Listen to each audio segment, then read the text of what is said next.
Story 1. Sister tried to seduce my boyfriend a week before her wedding. So I told her fiancé, who then left her at the altar. Now I'm engaged. But my parents say I ruined everything out of jealousy.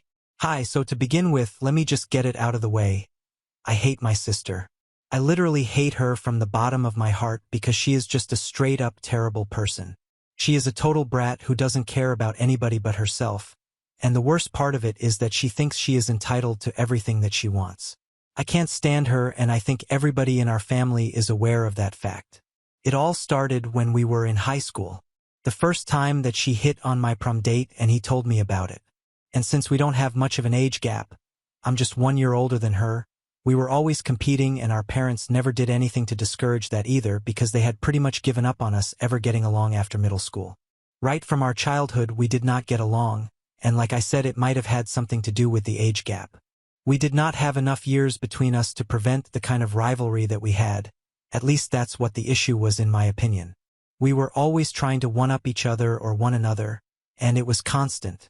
At first we were competing for the affection and attention of our parents, and later it turned to our friends in school and then eventually boys. But no matter what, we were always competing against each other. Our parents tried to force us together and make us spend time with each other, but I don't know why, we just never clicked.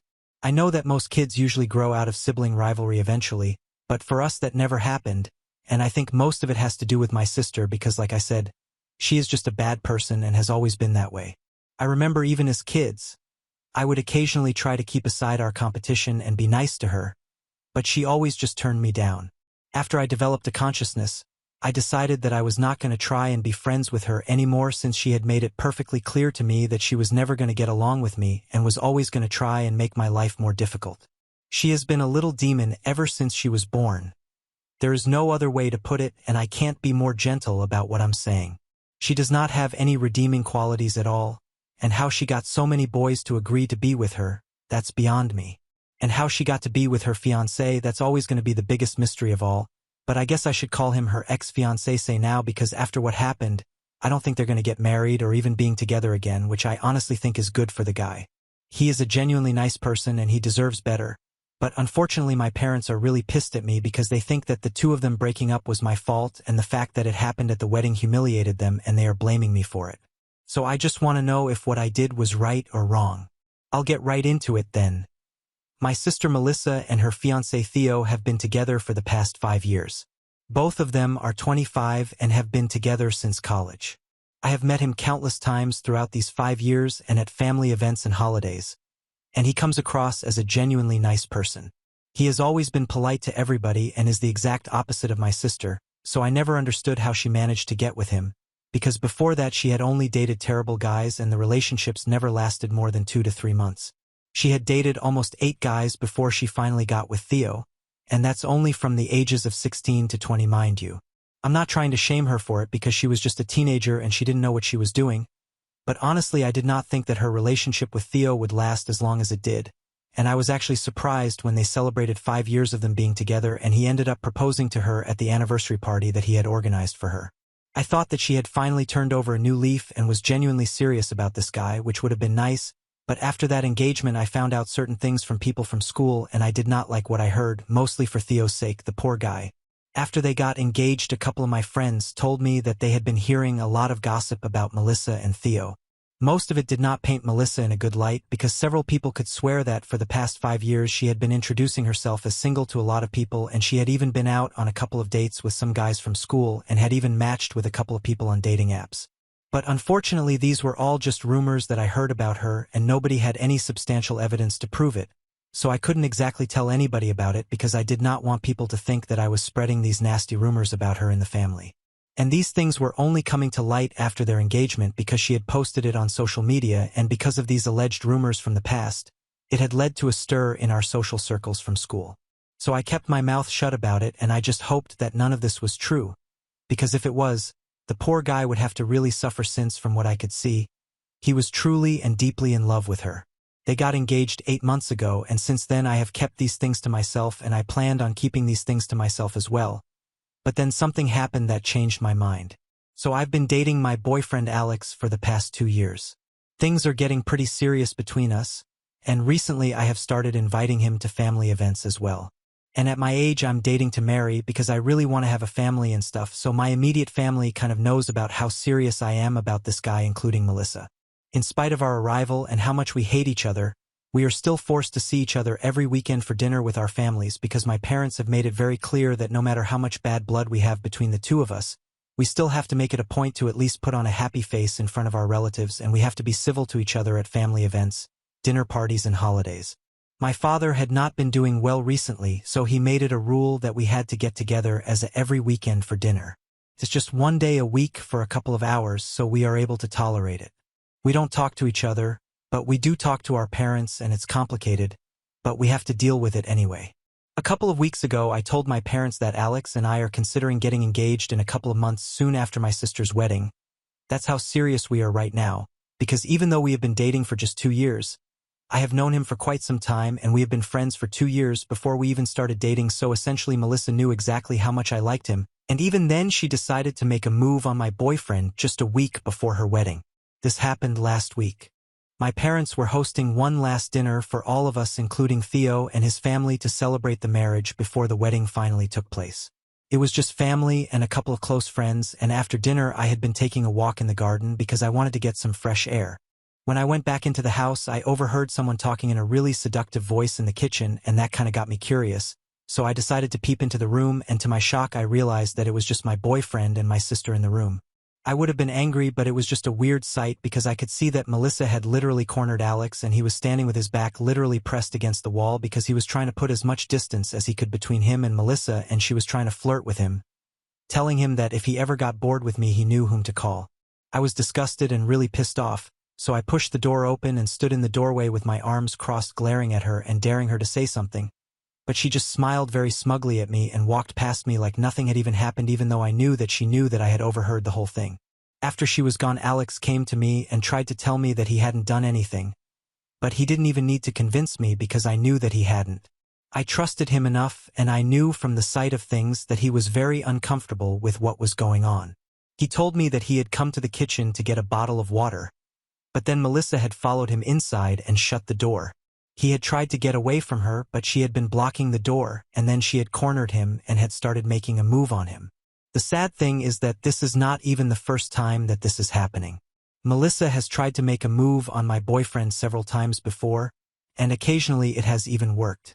Some of my friends did end up cheating on me with her, and my parents knew about it, but even then they forced us to be together, and every time I would threaten to cut them out of my life they would start emotionally manipulating me.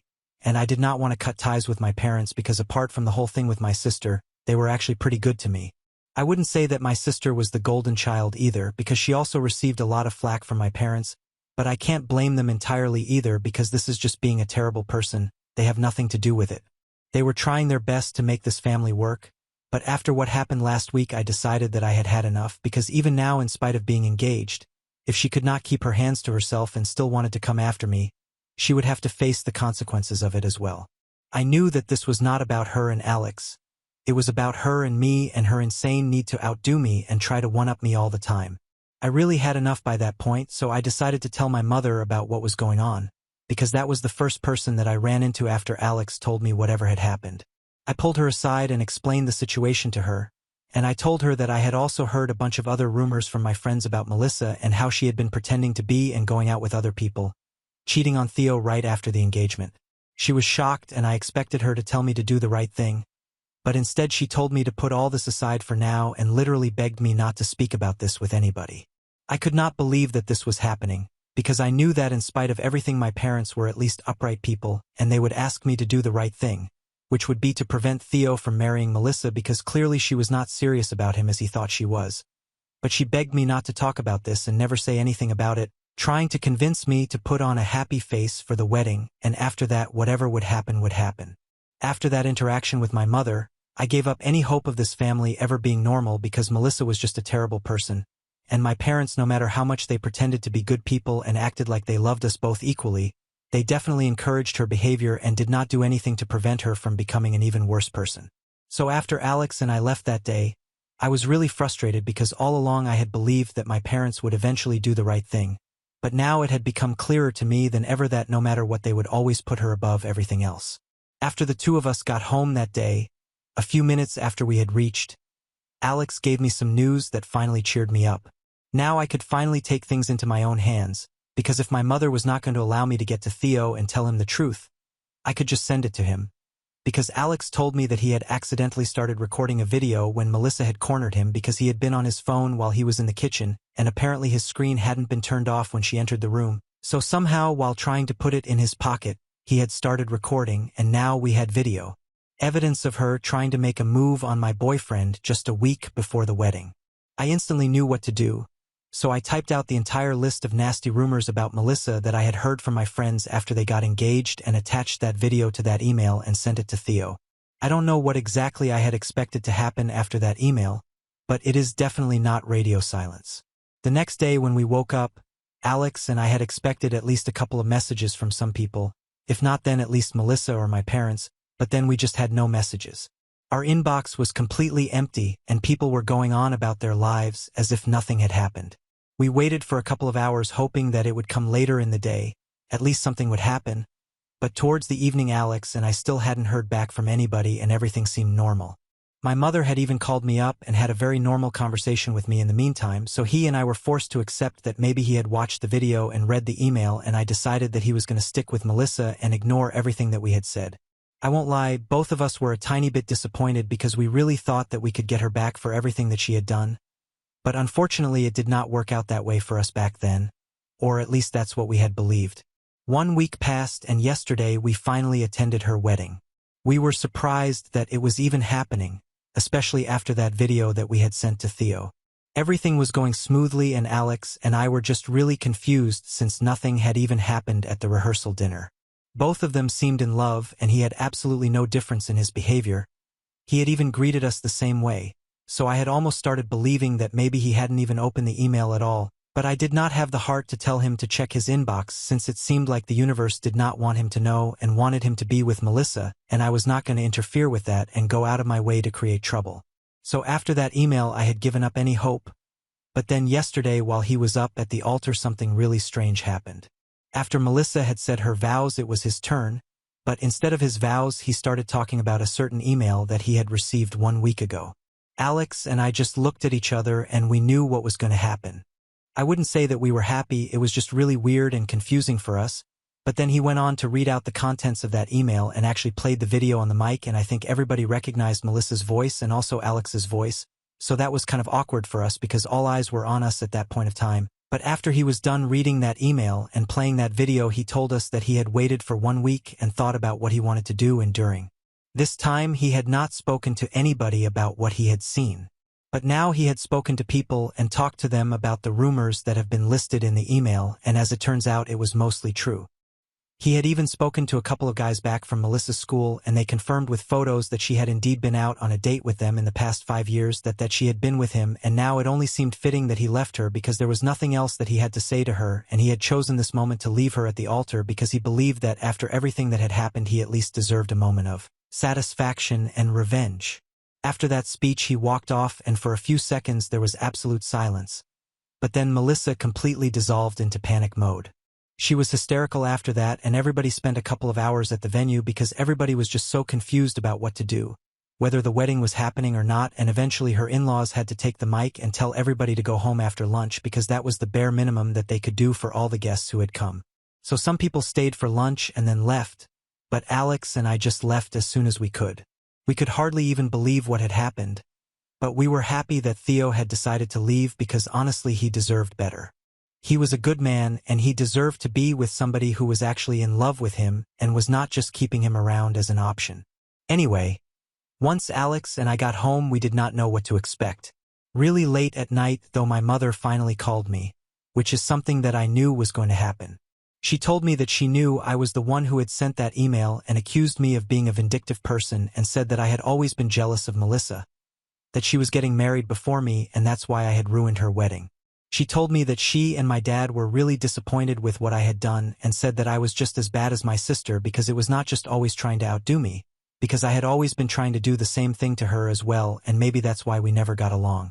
But anyway, the damage was finally done, and she told me that it would be best if you did not keep in touch for a while, because she did not have anything left to say, and it broke my heart. I just kept replying to that conversation in my head, and I tried really hard to defend myself, but I just kept falling short of words. I was just so hurt by what she said, and right now I'm wondering if I'm actually the bad guy here. Alex tells me that I'm not, but he's my boyfriend. He's obviously going to be on my side here. I just really want to know if people think that I'm the bad guy here. So AITA for telling my sister's fiancé how she has been trying to cheat on him just a week before the wedding. Update 1. Hi, it has been 1 week since the incident at the wedding, and right now all I know is that the wedding is not going to happen. They have broken up, which is what I heard from a couple of friends since Melissa has been going around and telling everybody that I am the one behind the breakup, even though she was the one who had been cheating on him all along and she had been the one who hit on my boyfriend just a week before her wedding. I don't understand how this is my fault, and I'm not going to blame myself for anything. I can't even believe that I let my mother gaslight me to believe that this was somehow my fault. I went through the comments on my original post and did some thinking for myself as well. I came to the conclusion that maybe I did try to out to my sister just as much as she tried to do the same to me, but in the end nothing justified what she did. No matter what, I never hit on any of her boyfriends, and I never went out of my way to make her miserable. I competed with her, that was for sure, but I would never stoop so low as to hit on her boyfriends to get back at her. I would never hurt anybody else in the process, that's beneath me, but evidently it was not beneath her, and she was just a serial cheater and I exposed her. I don't think I need to feel bad about it because I just saved some poor innocent guy from getting scammed for his entire life. My mother just wanted to pretend that everything was fine to preserve the reputation of the family, but I don't think that our reputation is more important than somebody else's feelings, because if he ended up getting married to her, they would have to get a divorce, and that would be far more ugly than what happened. So I just saved everybody a lot of trouble, and if my parents still want to take her side on this, they are welcome to do so. I have blocked them, and if they want to reach out to me, they know where I live. As for Melissa, I hardly care about how she feels. She doesn't care about what anybody else feels. I don't think I need to extend that courtesy to her, and I'm glad that she is miserable right now. Maybe if she didn't want Theo to leave her, she should have been a better partner to him. Also, I just want to touch on some things. There were some people in the comments who had been suggesting that maybe I had feelings for Theo, which is why I had been trying so hard to sabotage them and were blaming me for everything. I want to deny that I definitely tried to sabotage them, but it was more out of concern for him than hate for my sister, and even if it was out of it for my sister, I don't think I did anything wrong. Even if I did everything out of spite, it still led to something good happening for Theo, and just because I wanted something good to happen to him, it does not translate to saying that I had feelings for him. I do think he's a nice person and has a good heart, but that's about it. He and I are not even close friends, so I don't understand why people came to the conclusion that I had feelings for him. It's just ridiculous, and also I literally have Alex, who has been with me for the past 2 years. I love him more than anything or anybody in the world, and I want to marry him, and I think I made that perfectly clear in my original post as well, so I don't even know how this theory of me having feelings for Theo came to exist. Either way, I thought that it was quite insulting, and I wanted to put it out there that whatever I did, it was because I thought it was the right thing to do, and I had put up with a lot of BS over the years. I don't think I need to put up with it anymore, so I don't have any regrets about what I did, and if somebody wants to still believe that I did this because I had feelings for Theo, they are welcome to do so. I know what my intentions were, and I know what I did was the right thing to do, so it's fine. And most of the comments are in my favor. I don't think I need to explain more anyway. Alex and I are happy and content with the way that things have turned out. My parents are not speaking to me anymore, but it doesn't matter to me because either way they are going to pick Melissa's side no matter how wrong she is in this situation. She has literally been proven to be a serial cheater, and they are still on her side. I don't know how that works, but anyway, I don't need to try and make things right with them anymore because they have made it very clear to me that I'm not that important to them, and neither is doing the right thing, so whatever. It's a free country and we can all do whatever we want, and I guess that's what we are doing.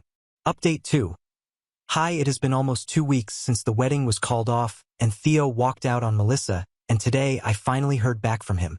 It was quite a shock because I did not think he was ever going to reach out to me to say anything, because to be honest, I did sabotage his wedding and I was the bearer of bad news, which hardly goes down well with people, and we hadn't exactly been good friends before the incident, so I did not know what to expect. But I'm really happy that he reached out because a couple of hours ago he sent me an email in response to the one that I had sent him 3 weeks back before his wedding. He told me that he hadn't had the opportunity to thank me before because he was still grappling with his feelings and did not know what to do. So he had been ignoring me. But now since everything was out in the open, he felt like he needed to thank me for looking out for him and letting him know. He said that he had occasionally had his reservations about Melissa, but he had always believed that people were wrong about her, since nobody ever had the guts to actually come up to him and give him a clear picture of the kind of situation that he was in, since nobody wanted to be the bad guy. But I was the only person who would actually come up to him and told him the truth, so he would be able to make a decision for himself and his relationship. So he thanked me for that, and he told me that he did not know why I had done exactly what I had done, and he was not interested either because he did not want to know my motives, since that would just ruin the whole thing. But I just wanted to thank me and get it out of the way, and I think that was a nice thing to do. I obviously still feel bad for him because I knew that he was really in love with Melissa, but Alex and I talked about it, and this is better for him in the long run. I hope he finds happiness after this. Update 3. Hi guys, so this is going to be a really short and sweet update. About 3 months ago I had been posting here and I had mentioned that I wanted to marry Alex and we had been planning on getting engaged. Well, it finally happened 2 days ago. He finally proposed to me and I said yes. We are going to get married, and in a couple of days we are also throwing an engagement party for ourselves. I haven't invited my parents since they haven't bothered to reach out to us, and I guess our relationship with them is over now. I posted about my engagement on social media and they did not even congratulate me, but all my relatives did, and everybody else thinks that I did the right thing back then, and my parents are just being awful, so now I don't expect anything from them anymore. But whatever, at least I'm happy and so is Alex, and that's all that I need right now. Now on to the next story. Story 2. Before we start, if you're enjoying this video so far, please consider liking and subscribing to the channel. Now let's continue. Stepdad moved his grown daughter into my childhood home without my permission, then packed my bags and kicked me out while I was at work, and my mom is siding with them. I do not care if my mom is going to get mad. Her husband needs to leave. I have tried to get along with him, but it is impossible. I'm constantly made to feel as if I'm inferior and a burden in this house. I have not spoken up in all the years that he has lived here, but he has been testing me, and this time I am not going to take it. I know that my mother is going to call me as soon as she wakes up. That gives me a couple of hours due to the difference in time zone. I am prepared to stand my ground even if it means I have to give her an ultimatum. She's not going to guilt-trip me like she has done all these years. She's not going to force me to make peace with the wrong people. Anyone can see that my stepdad is entitled and disrespectful. How could he move his daughter into my house without permission? I'm sure it sounds ridiculous to you as it does to me. His daughter is 23 years old, has a job, and is a mother. She does not need to stay with us.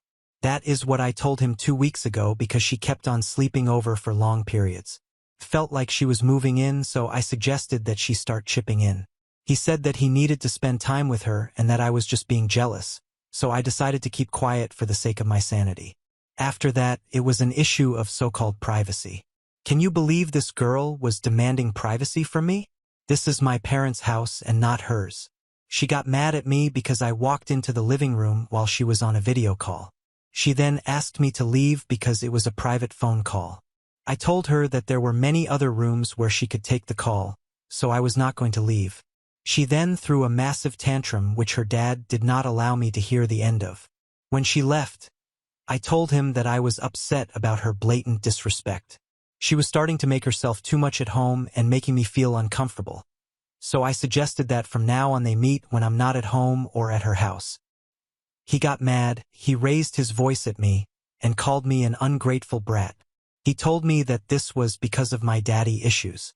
He said it was clear I was acting like this because I did not get enough attention. I was shocked at the audacity of this man. How dare he bring my father into this? So I did what his daughter had done to me. I went and told my mother what he said. I guess it was too much to ask her to take my side. She told me that I misunderstood him and that we should apologize to each other. I refused to apologize to him, so I had been ignoring him for the past week. When my mom came back, I was planning to tell her that they would either move out or I would. After all, it is my father's house and my childhood home. But now it looks like a decision has to be made because this man went and did the most outrageous thing. I came home to find my stuff packed and outside. Attached to one of my suitcases was a note. It was my stepfather saying that I left him no other choice. He was tired of my attitude. He was not going to choose between his daughter and me, so it was clear that I needed to leave. It was so sad how our relationship had changed so quickly. When he first married my mom, he was a very good man. He did his best to be a father to me, we were very close, and I could come to him with any problem. And then one day his daughter visited us. She had just moved to town and started to spend a lot more time with her dad. I was excited to have another sibling, especially a girl. So well did all I could to make her feel welcome and like my sister from the very beginning. I could see that she was not interested. She acted like she liked me in front of our parents, but when they were not there, she ignored me and pretended that I was not in her league. I said nothing of this to either of them. I just decided to distance myself from her and not make a big deal of it. Fast forward to now, she has basically infiltrated my home. My so-called stepfather has dropped his facade of being a good dad. I guess he has gotten so comfortable that his true colors are now coming out. I think he's also taking advantage of the fact that my mother is currently out of the country. My mother is often out of the country for months on end due to her line of work. She recently went back to work. She took a long break when my father passed away, and she had to take care of me. She ran a small business to support us, but after getting married she decided that she wanted to give her career one more shot. I'm old enough to take care of myself, and my stepfather is here to help if anything is needed. I was very supportive of her decision and very proud of her. Now I regret letting her go. It seems it has given my stepdad the courage to start mistreating me. That would explain why he has decided to move Sarah into the house and kick me out. The rest of the note went on to explain that I would only come back into the house if I apologized to my stepsister. If I did not, then I would have to look for my own place to stay. He refused to stay with someone who disturbed the peace and had no manners. He wanted to talk about manners when he was a spoiled brat and had no manners? I will show him manners though. I'm not sure what I'm going to do about this, but I'm not going to be kicked out of my house by a man who didn't buy it. Instead, I'm going to talk to my mother and let her know what happened. I'm going to tell her that my stepsister is not moving in. She is going to have to listen to me for once. I am not going to listen to her. She has to listen to me. I am the one who has to stay with these people 24/7. What I do next is dependent on her answer, either solve this peacefully or start to have problems as a family. I would rather go with the former than the latter. Do you think that I am overreacting? Do you think that maybe I'm doing this out of jealousy? I am trying to get as much perspective as possible about this. What could justify kicking a person out without notice while they are at work? Is that not disrespecting ECT? Is that not unchecked audacity? The more I think about this, the madder I get. I think I'm done being nice. What do you think I should do? Update 1. Thank you all for your responses and comments. Rest assured that I've read everything that you've written. I have calmed down since the incident. I believe that the decision I've made is the best one at this point. I've tried to be an adult and polite, however, the people I'm dealing with do not respect that. When I called my mother as soon as she woke up, I wasted no time telling her what had been done to me. I expected her to be at least surprised and maybe an AG. I got none of that. Instead, she asked what I did wrong. She said that she was not surprised because David, my stepdad, had warned her about this. David told my mother that I had been rude and impossible to live with. I was mad to find out that David had been lying to my mother. So then I asked her where her loyalty stood. Was it with her daughter or the man she married?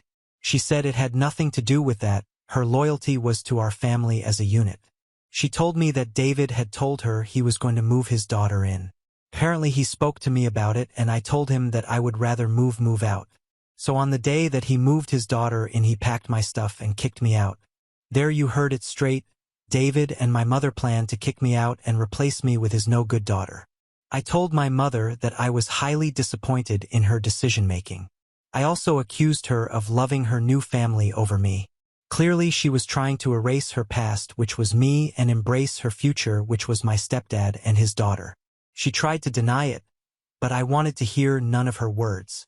I told her that before I did anything severe, I was going to give her a chance to correct this. I let her know that they would have 24 hours to leave my father's house before I kicked them out single-handedly, and if they left, they could never come back. The only person who would be allowed back into the house was her. She lost it and actually tried to pin the whole thing on me. She said that I was changing and becoming ungrateful. She asked me how long I was going to push the people who cared about me away. Can you believe that she actually accused me of having a substance abuse problem? She was convinced that I was taking something that was making me feel irrational. It almost made me want to laugh. David's long game had actually worked. He had succeeded in getting my mother alone and kicking me out of the house. Of course, he has to be the stereotypical step-parent. I hung up on my mother and got ready for work. At work, I could hardly focus. Without music, every time I didn't have music on, I was thinking about my conversation with my mother. I actually started to shake as I was thinking about this. The next thing I knew, I was having a full-blown panic attack. I have not had a panic attack since my father's memorial service. It was very hard for me to believe that he was gone, and I kept on dreaming about him. Then I saw someone at the memorial service who looked like him but turned to someone else. Now those two wanted to separate me from the last thing that I had of him. I was not going to take this lying down. That house was not theirs, it was my father's. Update 2. Can you believe that my stepfather had no idea that the house was in my name? You should have seen the look on his face when I kicked him and his stupid daughter out.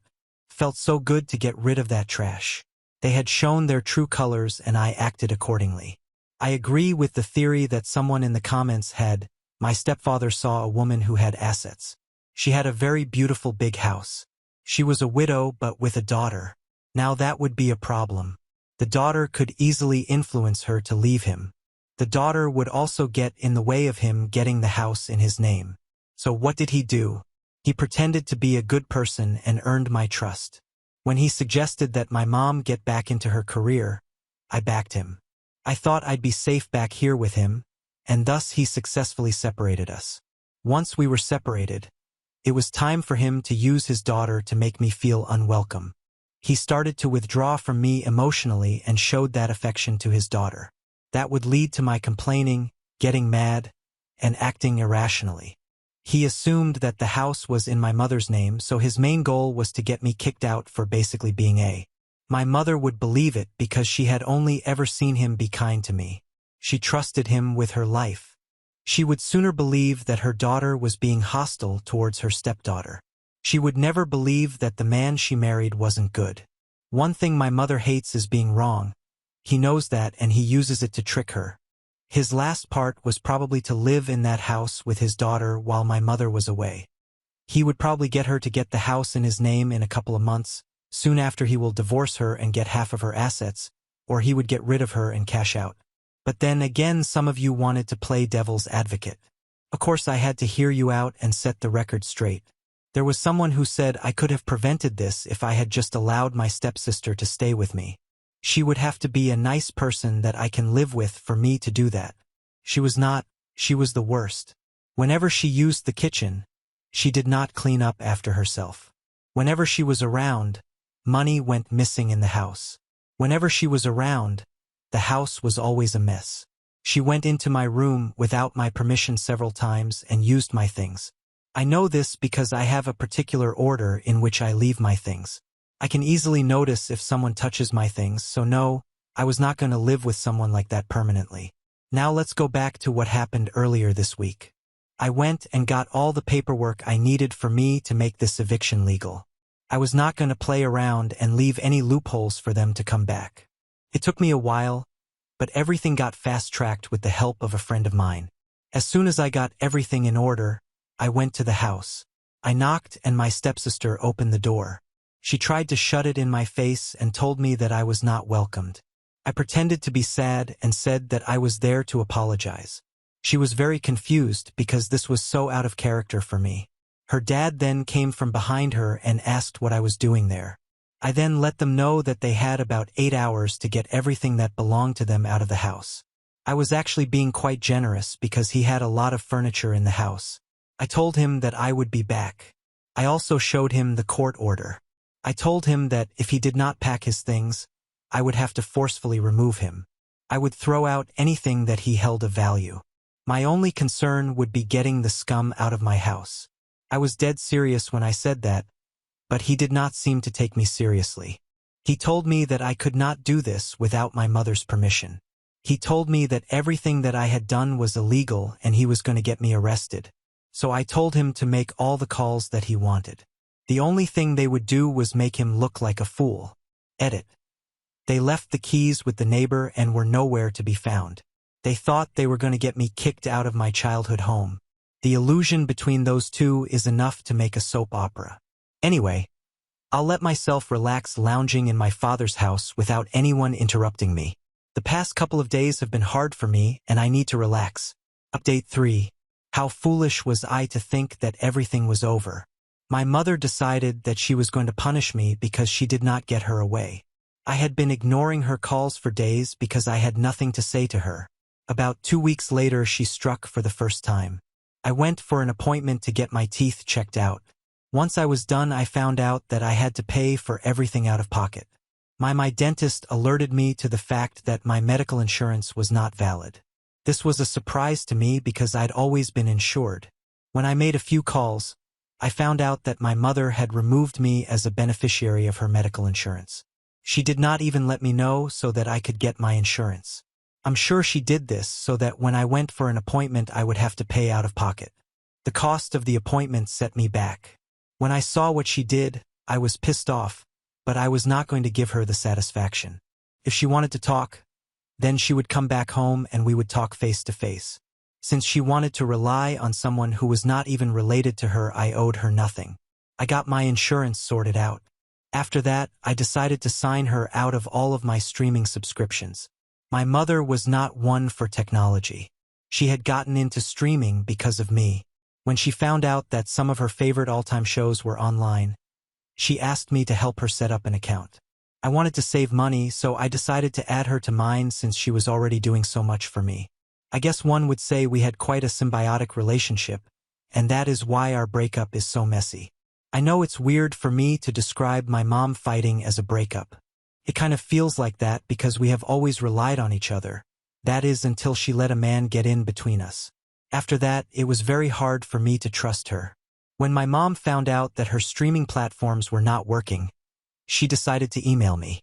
She sent me quite a passive-aggressive and formal email. This time I responded to her and told her that her services had been canceled because she could not pay my bills. If I had to pay my medical bills, then she would have to pay for her subscription services. I could imagine how upset and angry she was. I could play that game, I could also be petty. I learned from the best, her. By the time she went to cancel anything that linked me to her, I'd already removed myself. Sure, she had been supporting me financially in some areas of my life. She's the one who insisted because she did not want me to leave the nest. But it was clear that now she was kicking me out of the nest. But I knew that my greatest battle was yet to come, for she was coming back home in a month. I knew that she was going to put up a big fight for the house and I was prepared. I will not go to stand down no matter what trick she had up her sleeve. It was just so sad that we had been pitted against each other by her husband. Now more than ever I wish that my father was still alive. He was always the buffer between us when our tempers rose. He always knew the right way to solve conflict and leave everyone happy. I'm sure that he would not want us to be fighting over all this. But she made her choice and it broke my heart. I am her baby. How could she do this to me? Update 4. I am writing this with a broken heart. This is one of the few times that my mother is wrong and I am right. I wish that it was the opposite. Now my mother is lying in the hospital after suffering from a heart attack. I pray that they find David and make him pay for this. I knew that he could not be trusted, but I never knew that his heart was so cold. My mom took so long to get back into the dating game and trust any man. So why did he have to break her heart like this? It had been about 2 months since my mom returned from overseas. When she came back, we fought over the house, but ultimately the house was mine. She tried to take me to court, but the judge overruled her. So she moved out and got an apartment with David. We had no contact for those 2 months. In the beginning, I was victorious because I had got in the house to myself. I felt like I had won against them, but after a while I started to feel quite sad. I missed my mom so much. I've not been away from her for such a long time and it had been killing me. But pride got the better of me and I decided not to contact her. I wish I had reached out even once. Maybe she would have opened up to me. Maybe I would have seen the signs that this man was slowly taking over everything that she owned. By the time we spoke, He had emptied all of her bank accounts and had already left the apartment. She came back to find that he had taken all of his essential belongings. He left her a note thanking her for the money and letting her know that she should have trusted me. He also confessed that his daughter was not his daughter. Instead, she was his partner. This was too much for my mother to take. She started to cry. She could not eat.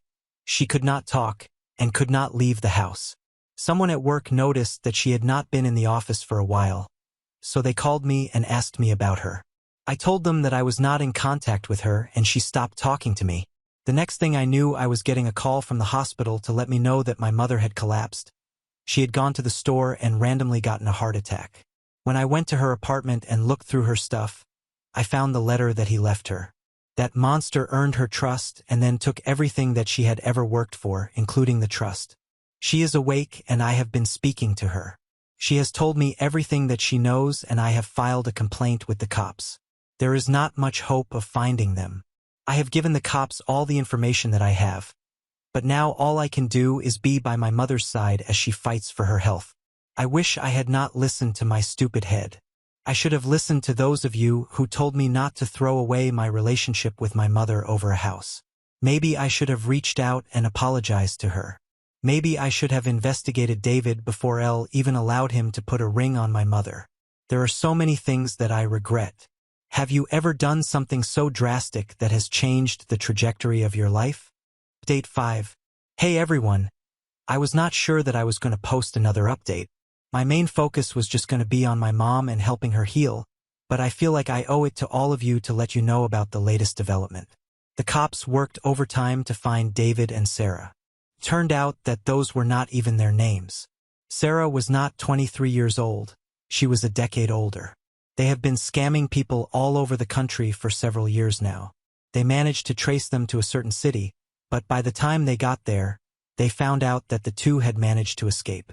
It was believed that they had escaped to a country where there was no extradition. That meant that they got away with it.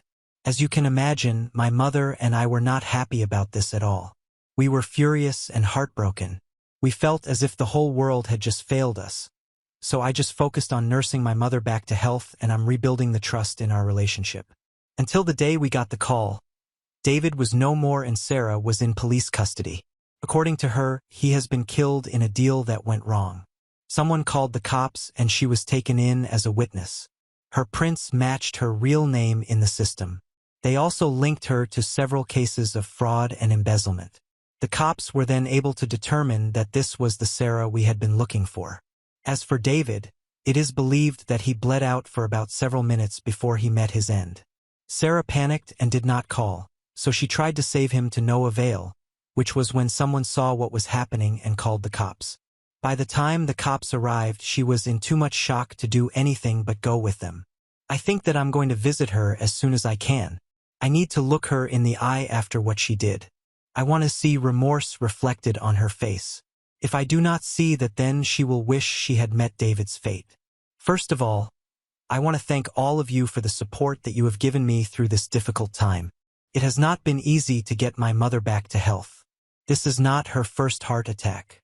It scared me and made me feel that I was going to lose her. Trust me, I regret every petty thing that I have done. As for her, she is very sorry as well. She regrets taking David's side. She has promised that from now on she is going to be very cautious when it comes to strangers. It is about a day since Sarah was sentenced. She got a life sentence because of the severity of her crimes.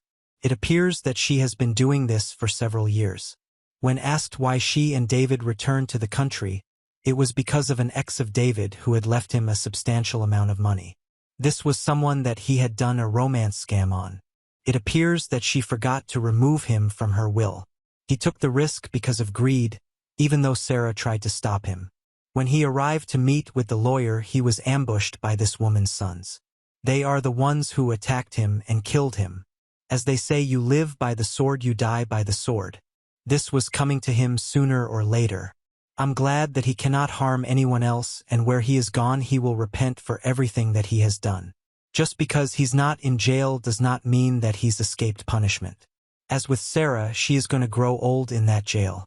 She's going to die in that jail and will never breathe free air ever again. She got what she deserved and I'm very satisfied.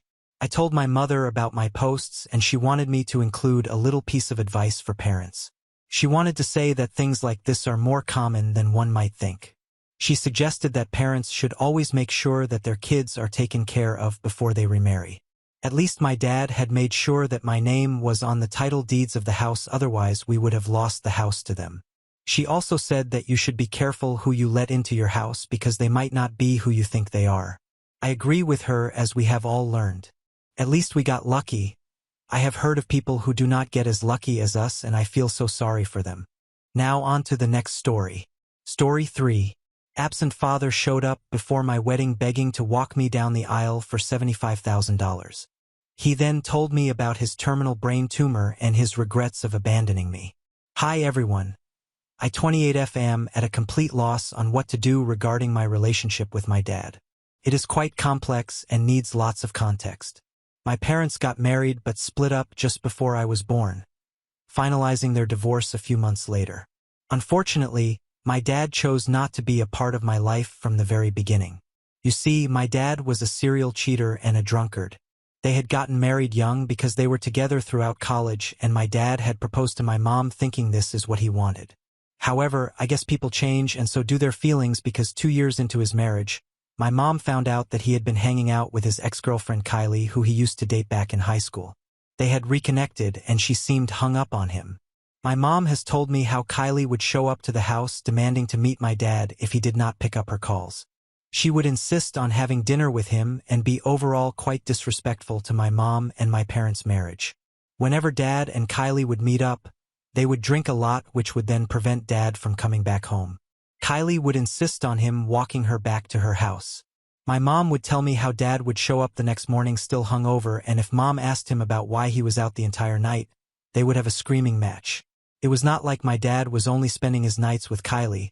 There were other random girls he would hook up with from the bar, but Kylie seemed to be a constant. My dad can be quite hurtful with his words. He would constantly tell my mother how pathetic she was and how other women were so much prettier than her. He would also throw things at her if she ever asked him to stay away from Kylie. This one went on for 2 years because my mother was a love-struck fool for my dad and thought he would somehow go back to who he was back in their college days. One day, Kylie sent an inappropriate message to my mom from my dad's phone with a message saying, "He is not yours." My mother had enough and packed her bags to go and live with her parents, my grandparents. However, my grandfather did not like this decision. He would taunt my mother for abandoning her husband and not being a good wife. He was vehemently against my mother seeking divorce because according to him people should stick to their marriage even if it is hard. My grandma was the only one who supported her. My mom knew that she needed to find a job and move out. However, during this time my mom found out that she was pregnant with me. My mom has told me that she never even once thought about not having me because she had always wanted to be a mother. When she informed my dad about the news, he was shocked but he was pleased as well. My dad begged my mother to come back home to him and told her how he would give up drinking. My grandfather encouraged my mother to go back to him since according to him it was the right thing to do. My mother begrudgingly agreed as she had no other option at that time. My dad did give up drinking and hooking up with other women during that time. He worked hard to buy all the baby stuff for me and my mom was happy. Kylie never showed up ever again and my mom slowly started to forgive my dad for their past. I was born as a healthy baby and my mom has told me how everyone was so happy when I was born. For a while, everything seemed to be going well, or so my mom thought, until a woman turned up at my parents' place with a pregnant belly. Apparently, my dad had slept with a stranger once during my mom's pregnancy and the woman had tracked my dad down. She demanded my dad pay child support and my dad lost his mind. Since being the coward that he is, he didn't want to take responsibility. My mother also wanted nothing to do with him anymore. She informed him that she wanted a divorce. She packed her bags and took me to live with her parents. My grandfather did try to put up a fight, but my grandma decided to put her foot down. She threatened to kick him out since it was technically her house which she got from her parents' inheritance, and my grandfather shut up after that.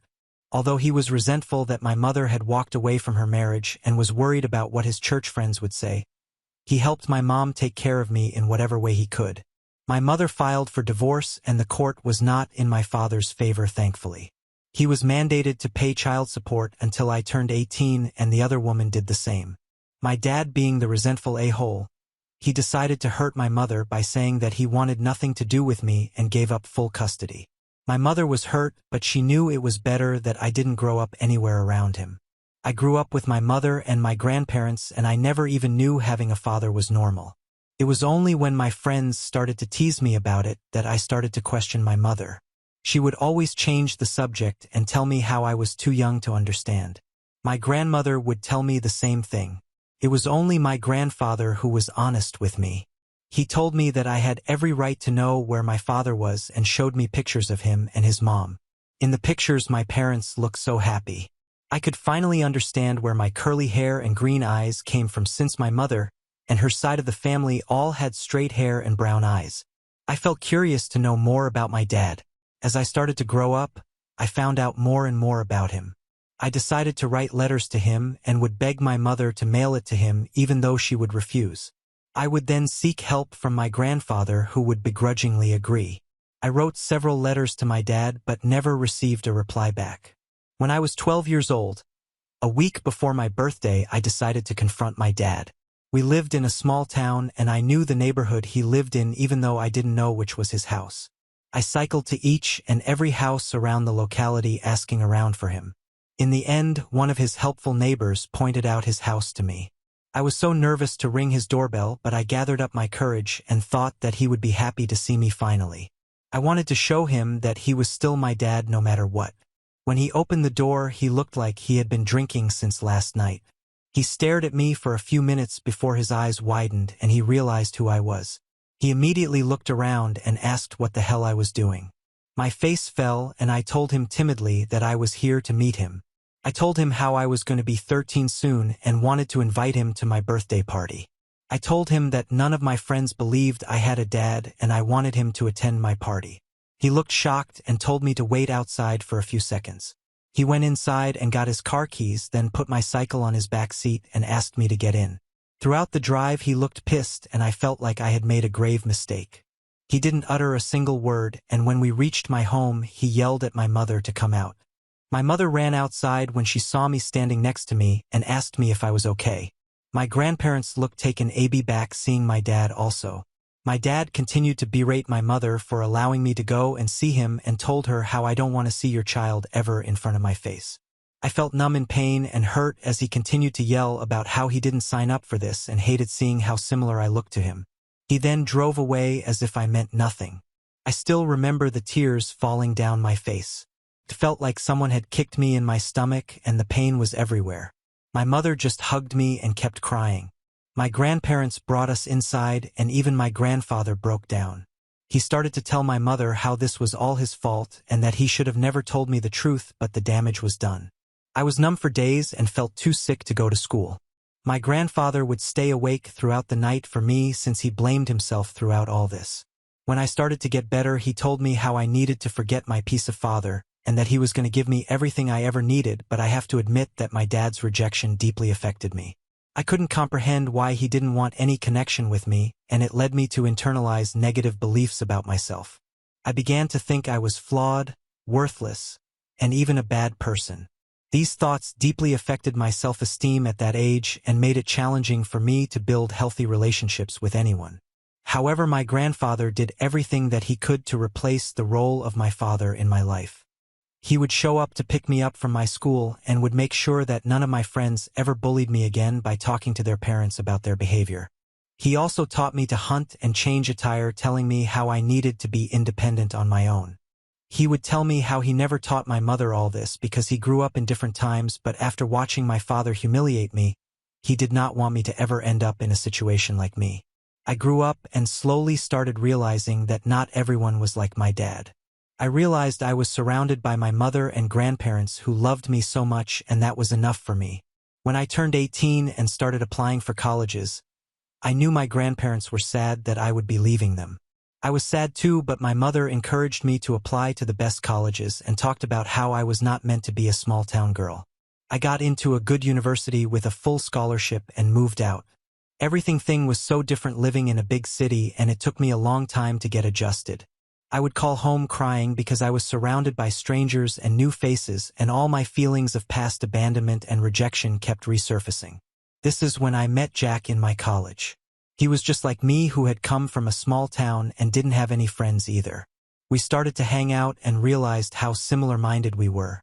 Both of us were thirsty to be successful and make a name for ourselves. We would spend day and night cooped up in the library studying or memorizing something. As you can imagine, this is how we fell in love. We each other's intelligence, and we still do. When we graduated, Jack and I moved in together. During Christmas, we brought our families to meet each other. To our surprise, Jack's parents and my mother blended well. My grandparents were very proud that I had managed to secure a job straight out of college. During this time, my mother did have a talk with me and let me know that even though she loved Jack and knew that he was a good guy, she still didn't want me to retain my financial independence.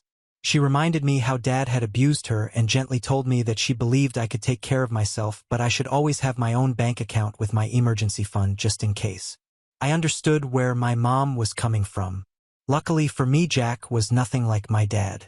We had our separate bank accounts and split rent and bills equally. We were clear from the beginning that we didn't want children, as both of us had childhood traumas and we didn't want to pass it on to our kids.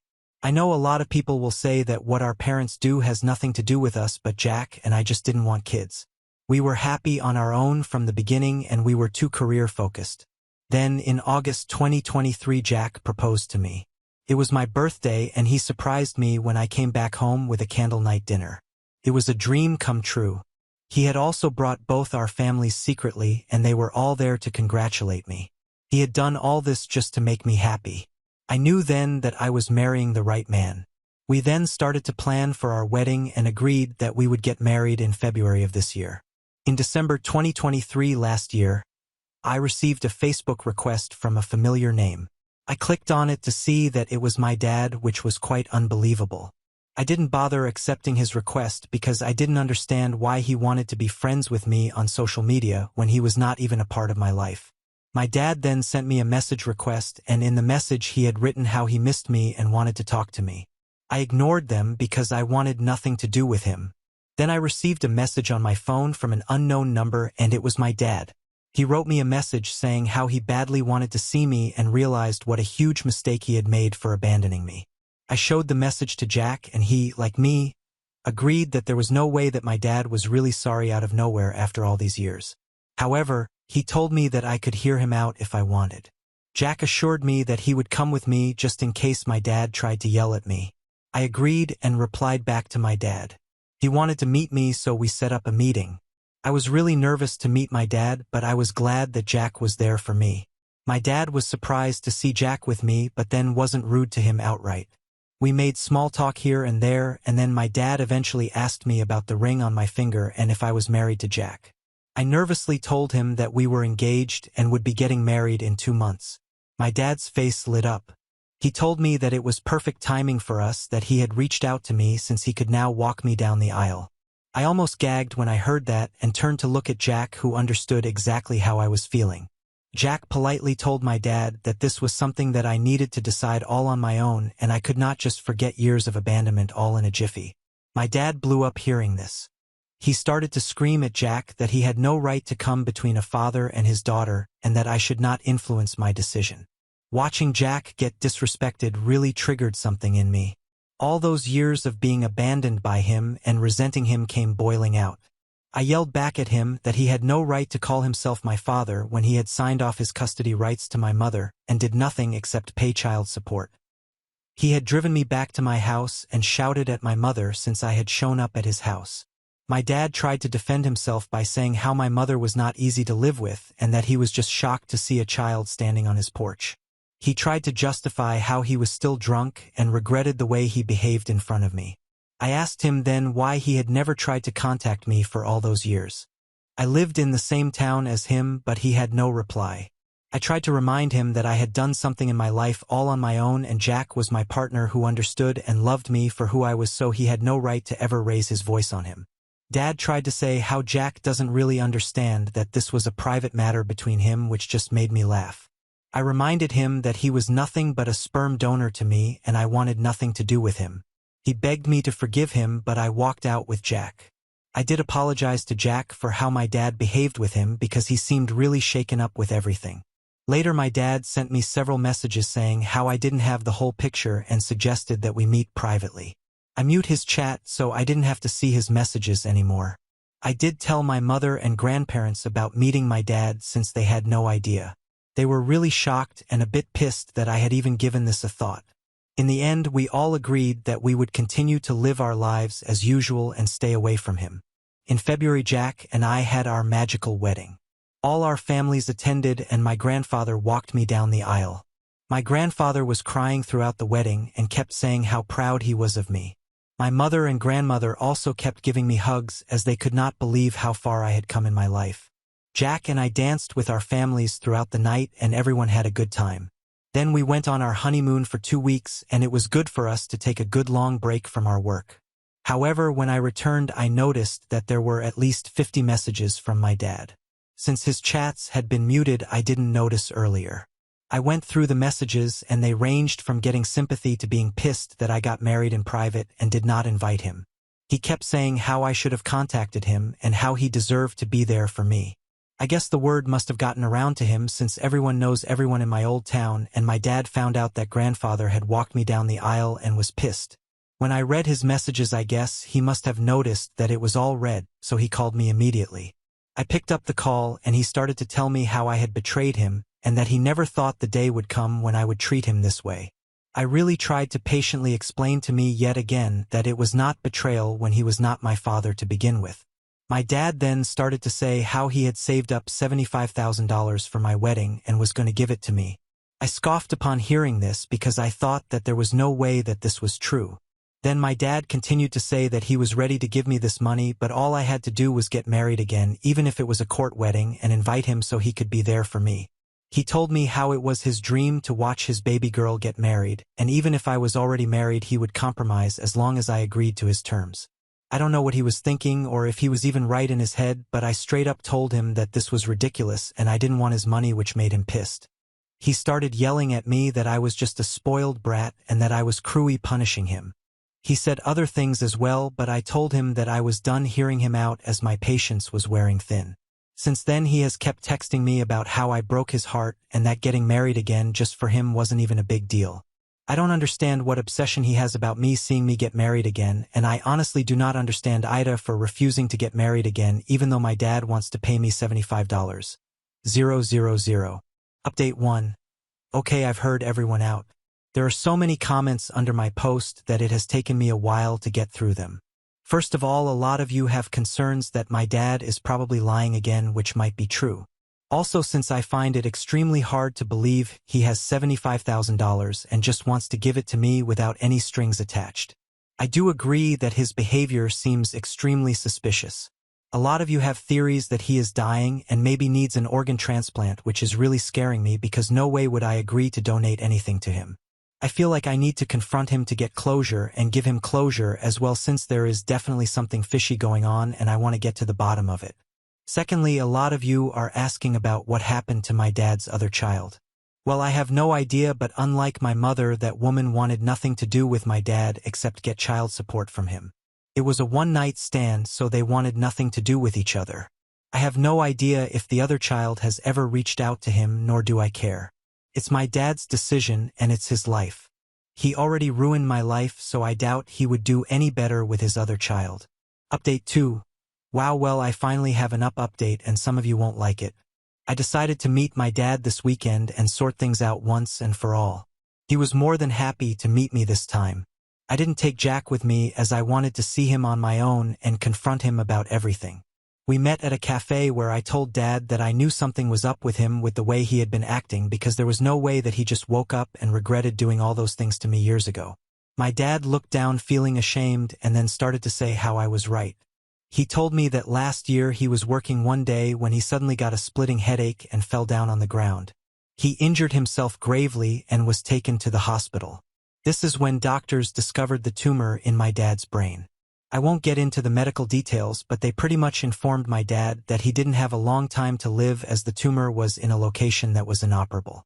Since my dad had been injured at work, he got a hefty settlement because the company didn't want any legal troubles, but they let him go after this. Since then he had realized all those opportunities he had lost and everyone he had pushed away in his life. He told me how his biggest regret was not being there for me. His voice broke as he recounted how he had a difficult childhood where his dad would abuse him a lot and he grew up thinking that is how fathers behave. When he met my mom for once he thought he could be happy and they got married. However, with his work pressure and bills piling up he slowly started to turn into his father and resorted to drinking and smoking. He said how he knew what a monster he was turning into but just could not stop himself and gave no excuses. He told me the reason he had given up custody rights was because he didn't want to ever treat me the way his father had. He told me that he was afraid of all the rage inside him and no matter how much he tried he just could not move past it. The day he saw me at his doorstep he wanted to break down and hug me, but he thought if he allowed me back into his life then I would start to have expectations from him and he knew he would only disappoint me. He talked about how he had never started a family of his own or married anyone, and lived like a hermit because he didn't want to bring any pain to anyone else. He told me that he deserved all the hate and resentment I had for him, but the only reason he was begging me to let him be a part of my life was because he had a few months left and wanted to spend his days with me. He said he regretted how he could not be a good father and wanted to do everything he possibly could for me. At this point I hate to admit it, but I was crying. I know a lot of you will say that my dad was just giving excuses, but he was still my father, and this was the first time he had ever opened up to me so honestly and laid everything out. I told him that while I understood his reasons, I still could not just allow him to waltz into my life as he pleased. I told him that he might have craved to walk me down the aisle during my wedding, but I spent my whole life wanting to see him be there for me during my birthday parties, sports events or graduations, but he was never there. Dad nodded his head and told me that he knew this was all his fault and started to say that regardless of my decision, he had already set up a will in the $75,000. He had talked about his house and his car would be going to me. He told me that he was sorry for everything and he wished he could go back when he was in his 20s and slap himself for being such a fool. He told me that I should never become someone like him and that if I ever do have children I should be kind-hearted like my mother. He then took out pictures that he had taken of my mother while she was pregnant with me. He had taken pictures of her almost every month, and if my parents' marriage was not a failure this all would have looked like a movie. He sat with me and told me the story behind each of the pictures and what my mother was doing at that time. I could hear the pain and hurt in his voice as he remembered everything. Seeing those pictures just broke my heart again because my parents looked so young and so happy. He told me to take the pictures with me since they rightfully belonged to me. As if this wasn't enough, he then took out an old box, and this is when I was shocked to see all my letters inside. This man had literally saved each and every letter I had ever written and asked my grandfather to mail it to him. I cried seeing my childish handwriting and the way I had written about missing him and begging him to come back. My dad got tea also and told me that he read all the letters and it only made him drink more because he knew he didn't deserve the love I had for him. He informed me that he would not contact me ever again until I was ready to talk to him, but urged me to get in touch with him before it was too late for him. When we were leaving the cafe, I don't know what came over me, but I hugged him. He was taken aback, but then warmly hugged me back. Since then, I feel like I have finally got all the answers in my life. All those answers I chased for as a child have been given to me now. I now understand why my dad did not want to have a relationship with me, and although his past does not excuse his behavior or his responsibility as a father, I am glad that he stayed away from me because he knew he didn't want to treat me like his dad treated him. I am glad that I grew up with warm, loving people like my mother and grandparents who made my life so much easier. I feel like my 12-year-old self can finally rest knowing that it was not my fault for what my dad did. Update 3. Thank you everyone for all your replies and DMs. After my update last week about my dad, I feel seen and heard. After reading some of the messages where others have gone through situations like this, I have talked to my mother, and she disagreed with his version of the event, so I guess my dad wasn't lying. My mother was aware of my dad's side of the family, and how they treated him throughout his childhood, which is why I was never introduced to his parents. I told my mother how dad had saved my letters and her pregnancy pictures, and she was surprised as well. She says she will have my back if I do decide to talk to my dad, even though she wants nothing to do with him. She understands that he means well now and might have genuine regrets during the last months of his life. To be honest, I have not fully decided yet whether I should continue my relationship with my father or not, but I do feel bad for the guy. Jack agrees with me and has encouraged me to take baby steps, which is exactly what I will be doing. I will take my relationship with my dad one meeting at a time and see how things go from there. I will also be going to therapy to deal with my own issues, as several of you have suggested. You are right, I don't want to be like my dad and carry around all the hate and resentment in my heart. I will do better and take care of myself. Now on to the next story. Story 4. After years apart for work, I discovered my wife was sleeping with her young CEO and quit her job to be with me when he dumped her. I, 43M, have been living in Chicago for the last 2 years for job purposes. My wife, Jill, 39F, and our 9-year-old son are put in our hometown in Houston. Pre-pandemic, I used to run a garage with my friend while Jill worked as an executive. We didn't make much, but it was manageable. We lived in our own house. I had inherited it from my family. My parents retired early from their day job and went to live on our countryside farm to lead their lives in peace amidst nature. My father loads up his truck every 2 weeks with all the dairy products, fruits, veggies, and potatoes depending on the season, grown on his farm and ships it to us.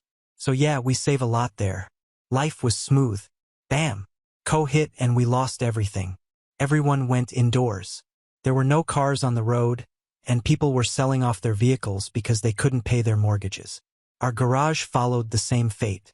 We had to shut it down and close the lease because we couldn't pay the rent. Jill's company also got shut and she lost her job. Our only hope was the grains, vegetables, and milk we were getting from my parents' farm. Yes, we had savings, but that was wearing out sooner than we thought. The government and local community sponsored groceries and other essentials, and it saved people like us. When things started opening up, I thought to take up a job because setting up the garage all over again in that condition was not possible. But to my dismay, most of the garages were permanently shut down because the owners could not pay the mortgage. The ones that were running were not hiring new employees, or any employee for that matter. The business was low and the owners themselves were running the show. Same was the case for Jill. She too didn't get back her job. After a lot of struggle and cold reach, finally one of my distant cousins told me that there was a vacancy at his workplace, but that was in Chicago. It was a job at a car manufacturing unit. The pay was good, and besides, I had no other option than to take this job. We had almost no savings left and there was no hope of finding a job in Houston. I left for the job, leaving my wife and son at home. The company gave me food and shelter, and I got 15 days leave every 6 months to visit my family. For the first year, it was smooth. Despite the distance, Jill and I were still very close. She always motivated me to work harder so that I could move them to Chicago. I was living in a dormitory provided by the company. Though the factory was located in the suburbs, it was still expensive to bring family here. We both knew that it was a long journey, but we were hopeful to be living together shortly. After my long working hours, talking to Jill was the only thing that kept me refreshed and going. Things have started changing after my last home visit 6 to 7 months back. Jill got a job at a startup company. I didn't notice any evident change except that she was not available for me every day. It was understandable. Earlier she was a homemaker so she could make time for me every time I called. Now with her job this was unrealistic to expect. However, I noticed some changes in her when I went home during my last vacation. She was way too guarded about herself and her phone.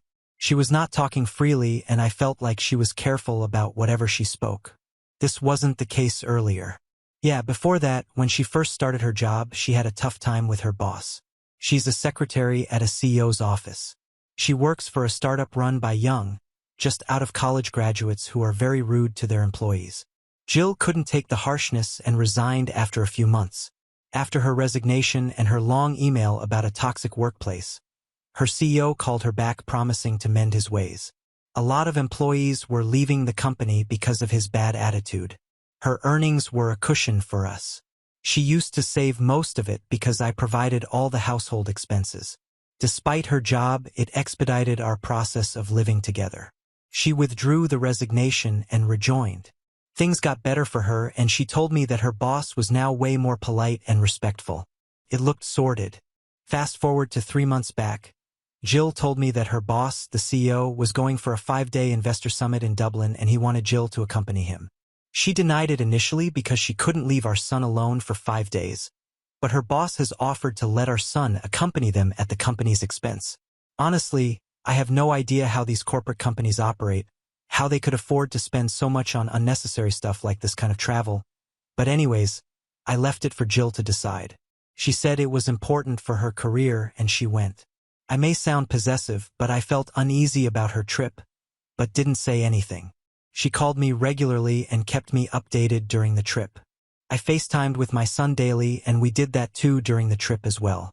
He was very excited to visit a new place. It was his first time outside Houston. Eventually, I eased up. There was no evident change in Jill after the trip. Nothing that I read in the confessions here, like ignoring me or becoming cold, etc. I wouldn't have been writing this if I didn't go home last month. I didn't tell her the exact date of my visit. I wanted to give her a surprise. I had done this before as well, but this time she was more shocked than happy to see me at the door. Her face didn't light up on seeing me. It was grim, though she pretended to be excited, but you can make out this subtle change in your partner. Then she was very guarded about her phone and about her own being overall. When you meet your partner after 6 months, obviously you want to get intimate. Every time she used to pounce on me on the same very night of my visit, but this time she seemed reluctant. I asked her what happened. She said nothing. She behaved like a virgin schoolgirl who just coordinated the entire action, feeling guarded about herself and without taking any initiative. I don't know, I felt she was scared about something I might find out. I confronted her, but she didn't acknowledge that there was anything unusual. But over the next few days, she became normal. Not very proud to say this, but I snooped into her phone that very night after she slept. No, there was nothing. The chats with her boss had nothing except work-related stuff, no suspicious phone calls, and the gallery was clean. When she was out for work, I asked my son the details about the Dublin trip, and nothing came out from there either. I came back to work after the holidays, happy and satisfied. A week ago, Jill again told me she was going for a 2-day work trip with her boss to Florida, and this time without our son. He has his exams which he can't miss, so he will be living with my in-laws for those 2 days. I don't know, guys, if I'm being a jerk here, but I really don't have a good feeling about all this. I asked her who all were going. She said it was just her and her boss. Her company has 2 founders, but she goes with just one of them every time. I find it very weird. I don't know if I'm being suspicious of her, but I just don't want to ignore the red flags early on and get fooled. Has anyone been in this situation before? Any advice or tips are highly appreciated. Update 1. Hello all. It's been quite a while since my last post. I connected with a lot of men who were deployed outside their hometown, and they faced a similar situation. Seeing my circumstances, most of them suggested that I give Jill the benefit of the doubt because I couldn't find any substantial evidence suggesting her cheating. I did that. After her trip to Dublin and Florida, she went on many more work trips to cities like Amsterdam, Seattle, etc., surprisingly never in Chicago where I live. A month ago, I got my second promotion, a long-awaited one with a substantial hike. I was so delighted when it was announced. I immediately called up Jill and told her about this, but her reaction was far from being happy. And you know why? Because this meant she and my son could move in with me.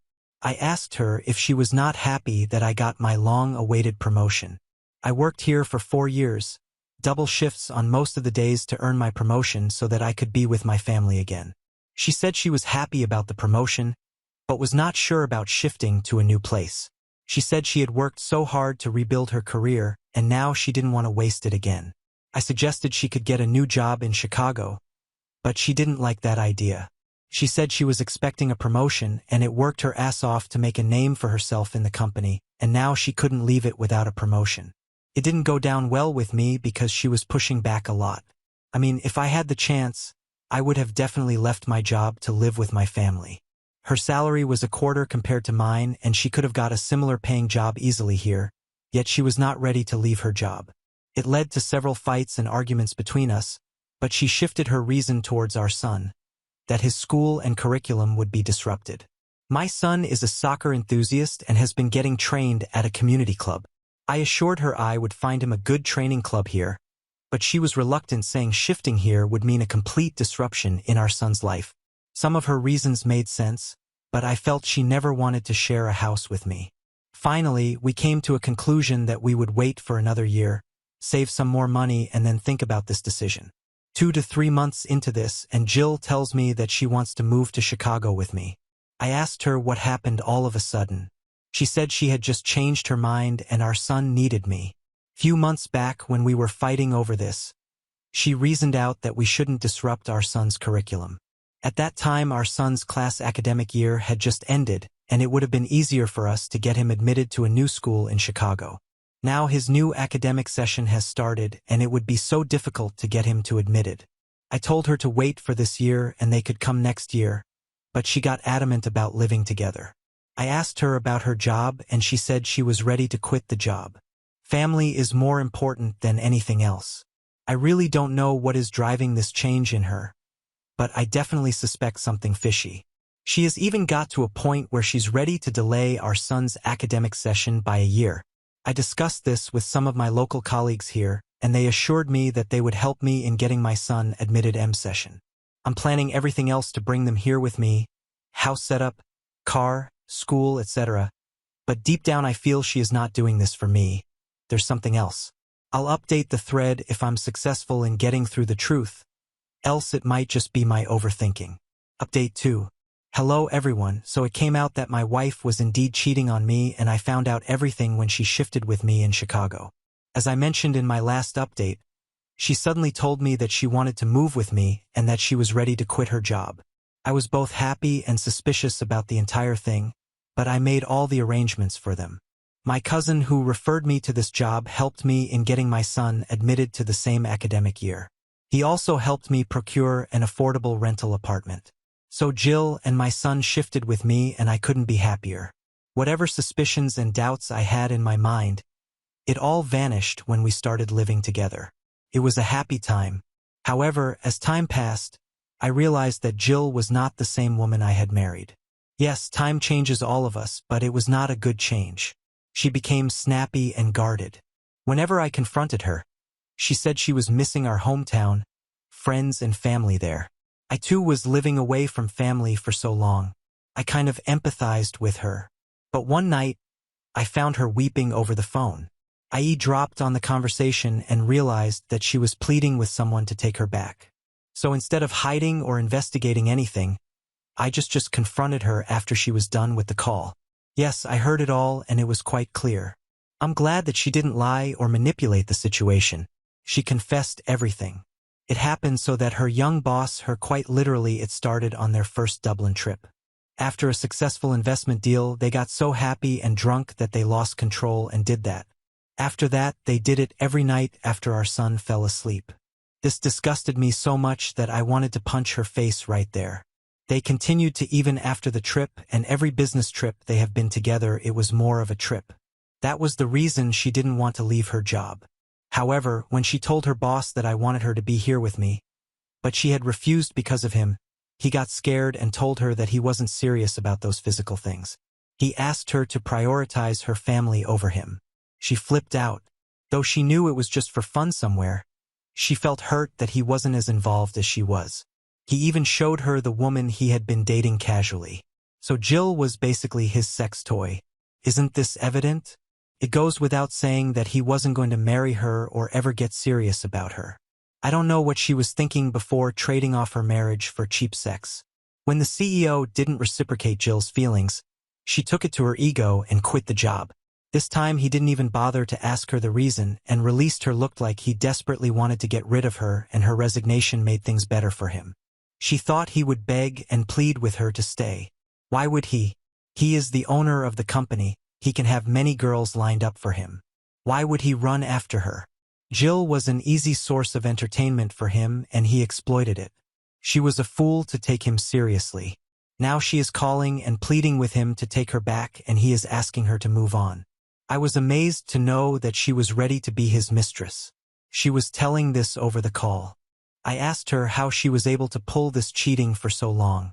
She said their conversations were face-to-face and they worked from the same cabin for 8 to 10 hours a day. Makes sense. That was the reason I couldn't find anything on her phone. Neither she texted or called him during my 15 days home visit. They were together for half of the day. Why do they still need to talk over the phone? Her boss was anyways not emotionally involved with her, so talking wasn't needed. He wanted actions and she used to give him that in his cabin. Yes, she told me that they had regular sex in his cabin, bolting the doors and switching off the cabin camera. The revelation made my head so heavy. I asked her to leave me alone. It was already morning by the time our confrontation was over. I slept through the day. When I woke up in the evening, I saw that she had made my favorite food. She acted so normal and said we could start over fresh. I said no way. I was here working my ass off day and night for a better life for my family, and she was there getting down for her CEO. She acted shocked when I uttered the word divorce. She was like, "How could you do that to me? I left everything for you. I stood by you in the struggle days when you made nothing, and now, when you're earning well, how could you abandon me?" She did support me in distress, but she also faltered and cheated on me. I too did my part of being a good husband. Long distance was difficult for me too. I too was craving for family and sex life, but I didn't choose infidelity. She did. She kept saying sorry and making all sorts of promises, but I didn't back off. I told I'd be booking tickets for her return and would send the divorce papers soon. Thank God I had a prep with her, which is going to save a lot for me. Details for next update. Currently, I'm not in a stable mind frame. I left the house and have been living in the company's dorm. We'll make the final update after sorting out this mess. Update 3. Hello everyone. Thanks for all the support. People commented that I missed the red flag and that wives cheat in long-distance relationships. Not taking any offense, but guys, I was alert from the start. Noticed the slightest change in her behavior and discussed that openly. I called her daily and had transparent conversations. Every now and then I even checked her phone whenever I visited home. I don't know what else I should have done to avoid the cheating. So yeah, my divorce proceedings have started. I had booked their tickets to return back home. My son is too small to live alone without his mother, and with my working condition it's not possible for me to take care of him. Besides, he was away from me for so many years. It's not the best thing to keep him with me. I'm hoping when he grows mature and understands things, he will understand me. Jill pleaded with me that she had lost everything and didn't have any means to live on her own.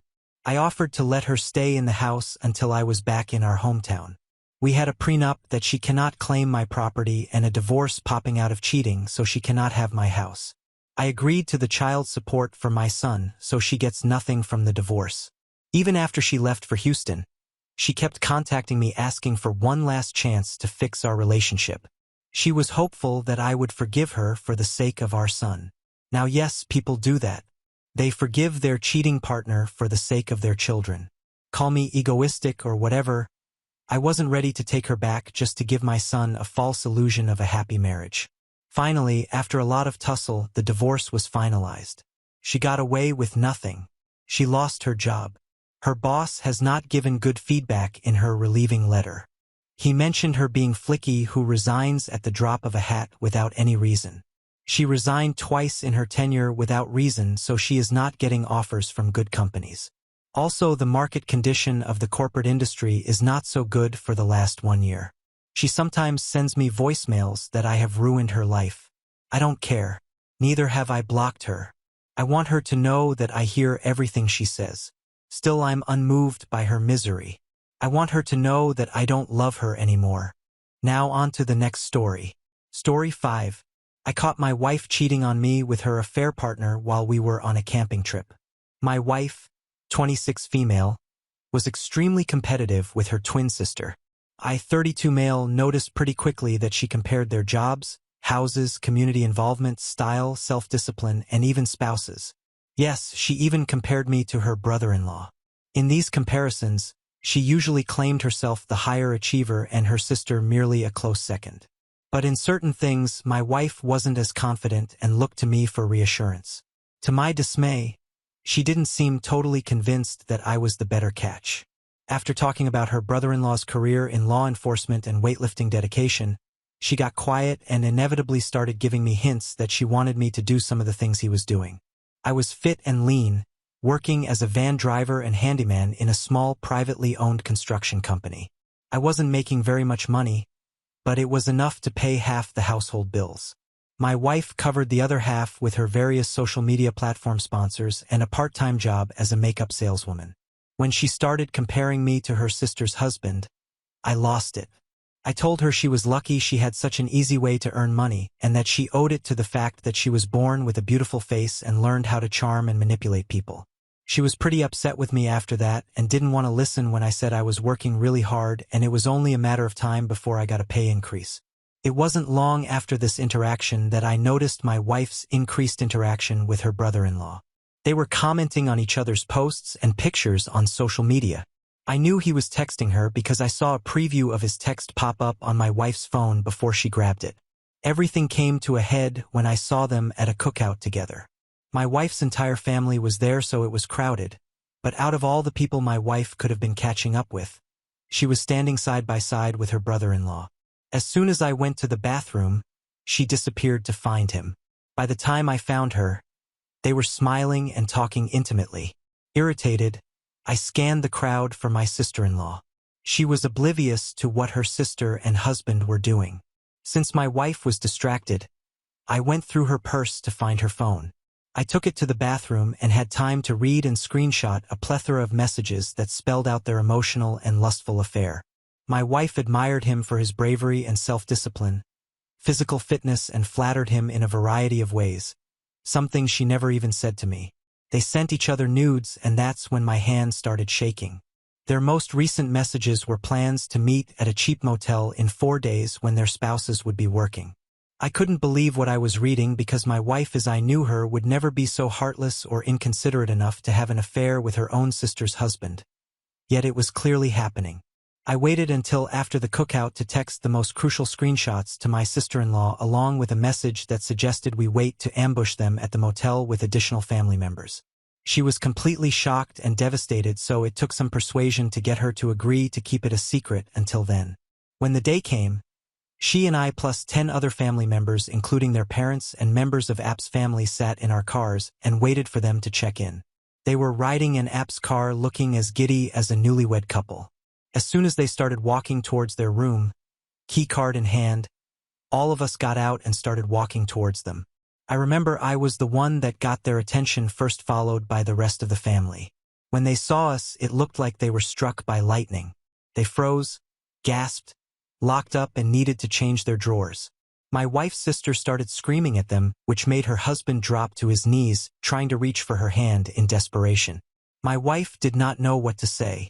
She didn't like being wrong, and she was clearly wrong in this for her entire family to see. She just started saying they didn't do anything over and over again, trying to yell louder than the other family members and myself. I finally showed her the picture she sent to the app, and that made her shut up, but she still didn't want to accept this shame and guilt. She turned and tried to speed walk away, but her uncle stopped her and called her a home wrecker, scolding her for ruining her sister's life. He demanded she face her and take accountability for her actions, but she just screamed and kicked when he wouldn't let her go. She ran down the street crying because she didn't drive to the motel. App was willing to do anything to win back the love of his wife, but she refused to maintain a broken marriage with someone she couldn't trust. I felt the same way, and even though my wife wasn't begging my forgiveness at the time, she called me howling when she received divorce papers with the screenshots and the entire family as my witness. She couldn't claim her innocence, and she finally broke down. She admitted she made the worst mistake of her life and that she never should have been comparing her sister's life to her own. Even though they both regretted it, my wife and App were shunned from the family, never to be contacted again. Without her mom, sister, or dad, my ex went down a metaphorical hole and never maintained the image that paid her so well before she started smoking and drinking, while I got a huge promotion to assistant lead in a growing construction company. Now on to the next story. Story 6. Step-siblings convinced me to take part in their crazy prank, but they threw me under the bus after getting caught, so I told our parents everything. Hi, so I, 16M, have 2 step-siblings. One's my older stepsister, Rachel, 17F, and one's my stepbrother, Jack, 16M. My mother married their father almost a year ago, and it seems like they still haven't gotten over the shock of their parents' divorce. My mother's never been married before, and my father has never been in the picture, so it was different for us. She dated a couple of men before, but it had never been as serious as it was with my stepdad. Rachel and Jack's parents, from what I know, got divorced abruptly a couple of years back because my stepdad, Derek, 44M, had caught their mother cheating on him with a younger dude. Their parents have shared custody of them, but their mother hardly ever visits them anymore. Not after she got married to her uber-rich boyfriend. Now she's just too busy with her luxurious vacations to come see her kids. She Skypes them every 2 weeks and thinks that that is enough, which is also probably why my step-siblings are so cranky all the time.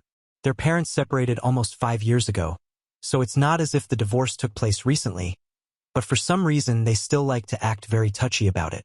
I'm not saying that they're not allowed to be hurt, but I just don't buy their little act, and they seem to hate me and my mother as well. They constantly act very weird around us, especially me, because my mom forces me to spend time with them, since apparently we're family now, but it couldn't be clearer to me that they don't want me around. My mother acts like she is oblivious to their behavior and doesn't notice it, probably so she doesn't end up making a big deal out of it, but I'm not. I see how they act around us and try to exclude me from their private little club, which only allows my stepdad and the 2 weirdos to be part of it.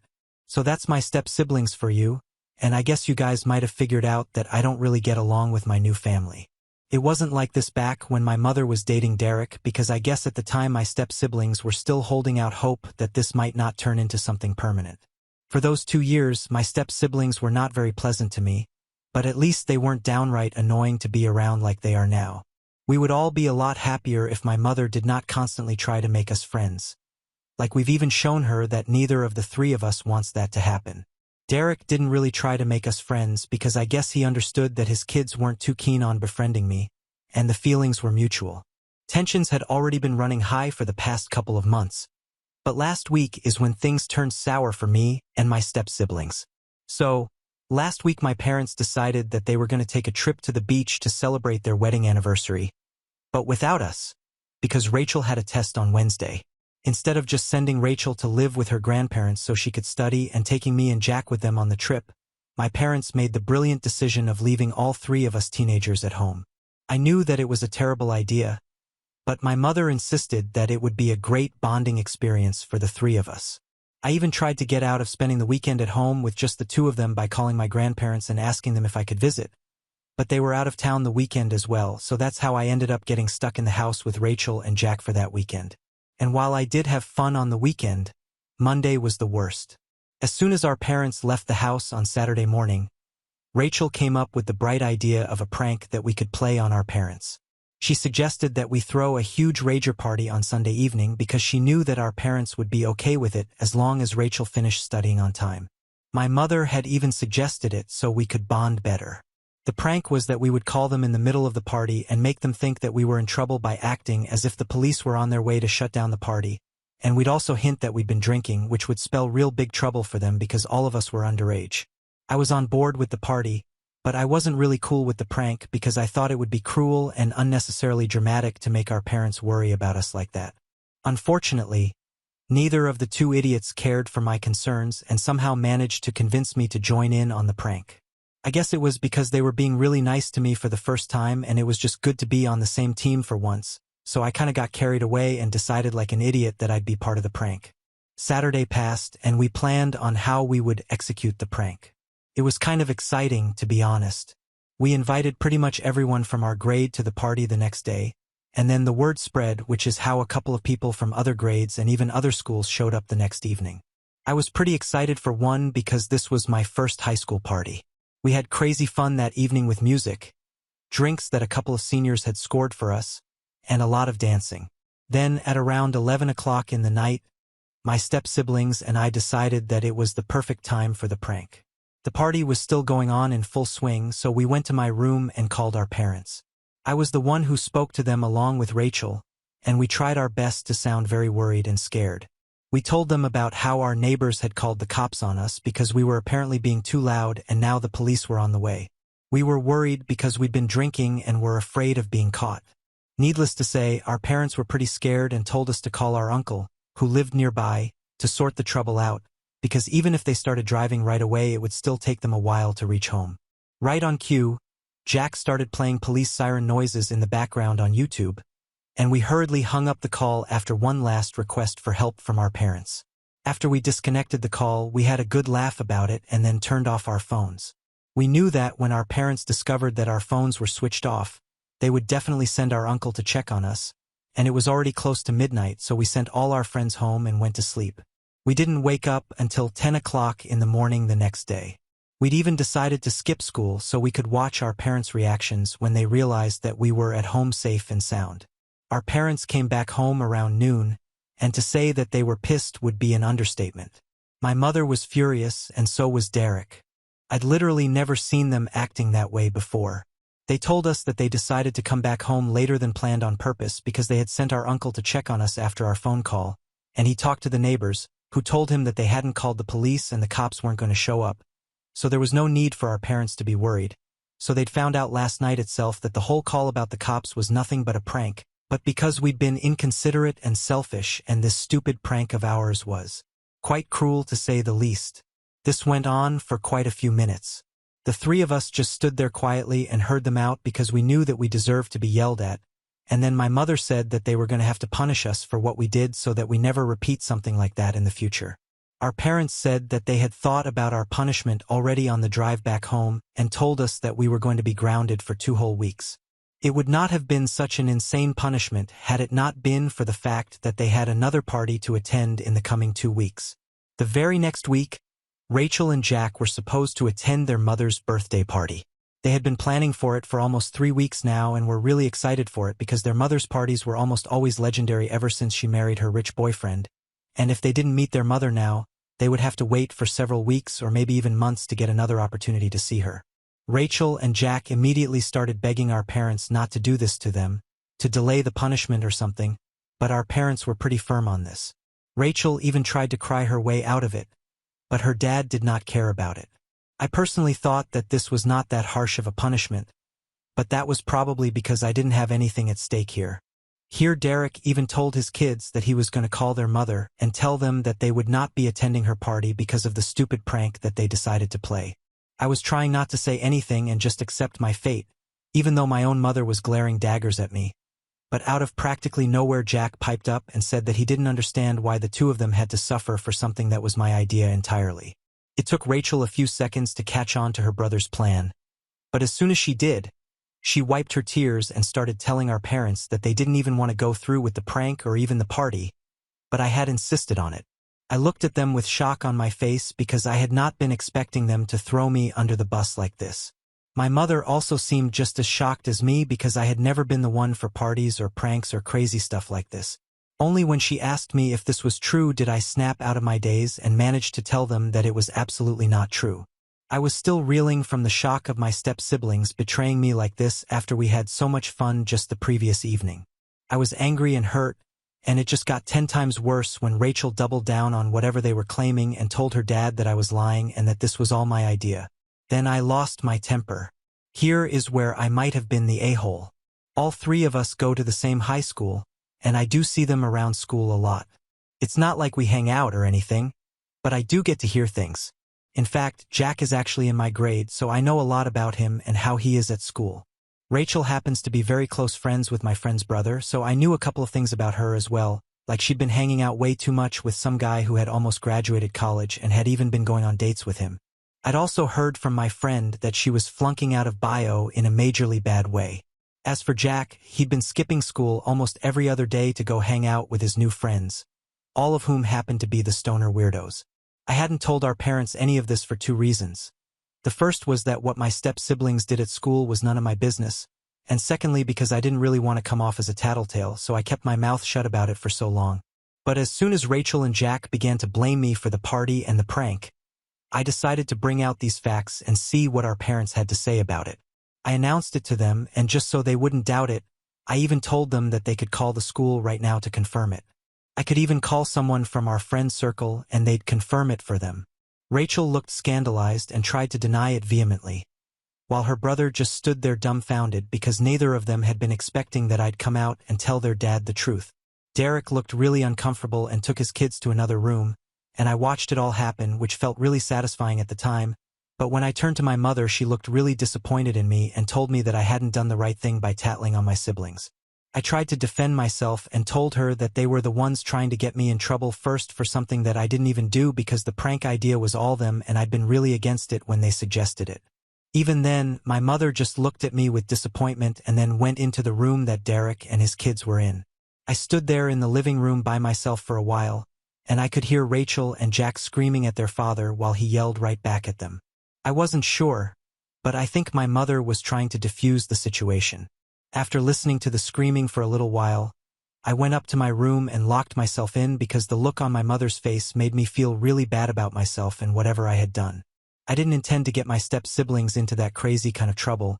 That they did, it just slipped out of my mouth because I was really upset with them for stabbing me in the back the way they did. That entire day I just stayed in my room and only came down for lunch and dinner. My mother and I were the only people who were having dinner at the table because everybody else was in their rooms. Derek was in his room by choice because he didn't want to be around me for a while, but I didn't know if the others were in their rooms by choice or because they had to be. It's been almost a week since the party and I feel like I am reliving the same day over and over again now. Every day I go to school on the bus, but Derek drops Rachel and Jack to the school and picks them up when it's time to go home. To most people, this would seem like he's playing favorite with his kids, but I know that this is actually their punishment. In our school, only the little kids come to school with their parents and a couple of middle schoolers.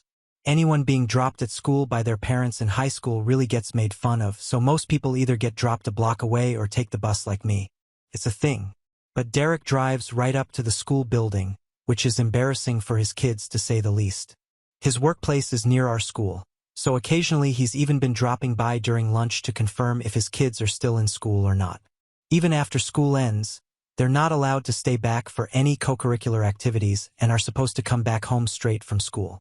Jack has had to put football practice on hold, and Rachel has quit the band altogether because she can't afford to skip practice and still keep up, and even when they are at home, none of them look at me and pretend like I'm invisible. They're still not having dinner at the table, and my mother and I are the only people who eat together now. Yesterday, while having dinner, I finally asked my mother how long this was going to go on because I was beginning to feel really guilty. It was my fault that Rachel and Jack were having to live their life like zombies. They weren't allowed to have any fun. They weren't allowed to go anywhere apart from school, and it had been a week since everything had happened. I felt like if this went on longer, the guilt would just keep building up inside of me, so I had to ask my mom what was the plan eventually, because this couldn't go on forever. And I knew that my mother told me that this wasn't really up to her, because Derek would know better how to deal with his own kids like she'd know how to deal better with me, so they weren't going to interfere in the way they raised their kids. She said it bluntly and without any expression on her face, so I knew that she meant business and Rachel and Jack were pretty screwed right now. After last week, my relationship with my mother has also been pretty strained.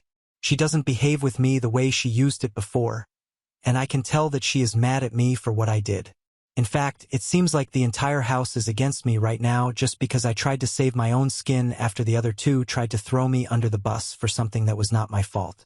Everyone's acting like I am some villain here, but I feel like that's really unfair. At the same time, I can't help feeling that none of this would be happening had I not opened my big mouth and spilled my step-sibling secrets. I feel like I should apologize, but I don't know what for. I just want them all to stop icing me out like this. AITA for telling my mother and stepdad my step-sibling secrets after they tried to throw me under the bus for a prank they'd suggested?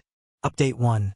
Hey guys, so I went through the comments on my original post, and I guess I wasn't being the goody two-shoes that I thought I was. Tattling on my step-siblings was wrong and out of line, and I get that now. But I also realized that I don't need to apologize to them over this because they tried to mess with me first, and I just retaliated by telling our parents their well-protected secrets. To be honest, if I think about it, I actually kind of did them a favor by telling them, because the secrets that they were hiding could have really hurt them in the future. Rachel's supposed boyfriend wasn't actually her boyfriend. He was just some creep from college who couldn't get girls his own age, so he was preying on high school girls instead. And about Jack's habit of skipping school to hang out with the stoners, I don't think I need to elaborate on how that could have hurt his future. So I really don't think I did anything unforgivable. If anything, I did them a huge favor. Derek of all people should be grateful to me that I told him what his kids were up to because otherwise he never would have found out, and even if he did it probably would have been too late. But the worst of all is my mother's behavior towards me. She at least should be on my side through all of this, but I guess being on good terms with her husband is more important to her than her own son.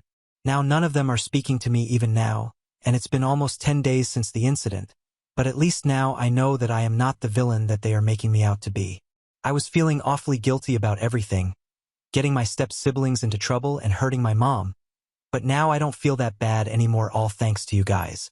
Now if they want to talk to me they will, and if they don't I'm cool with that as well, because at the end of the day they just need a scapegoat to blame everything on, and that happened to be me, so whatever. Update 2. So hey guys, it's been 2 weeks and my mother finally talked to me normally 3 days back. But it was nothing good, because she told me that I needed to go and live with my grandparents for a while until the situation with my stepdad and step-siblings cooled down enough. I didn't understand what she meant by cool down, because as far as I was concerned none of them were speaking to me, so it literally could not get any cooler than this. We could just live like this without speaking to one another and there would be no more problems to deal with anymore.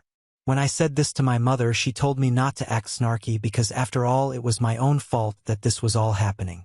I told her that I didn't agree with that, and if anything I was the victim here, not the villain.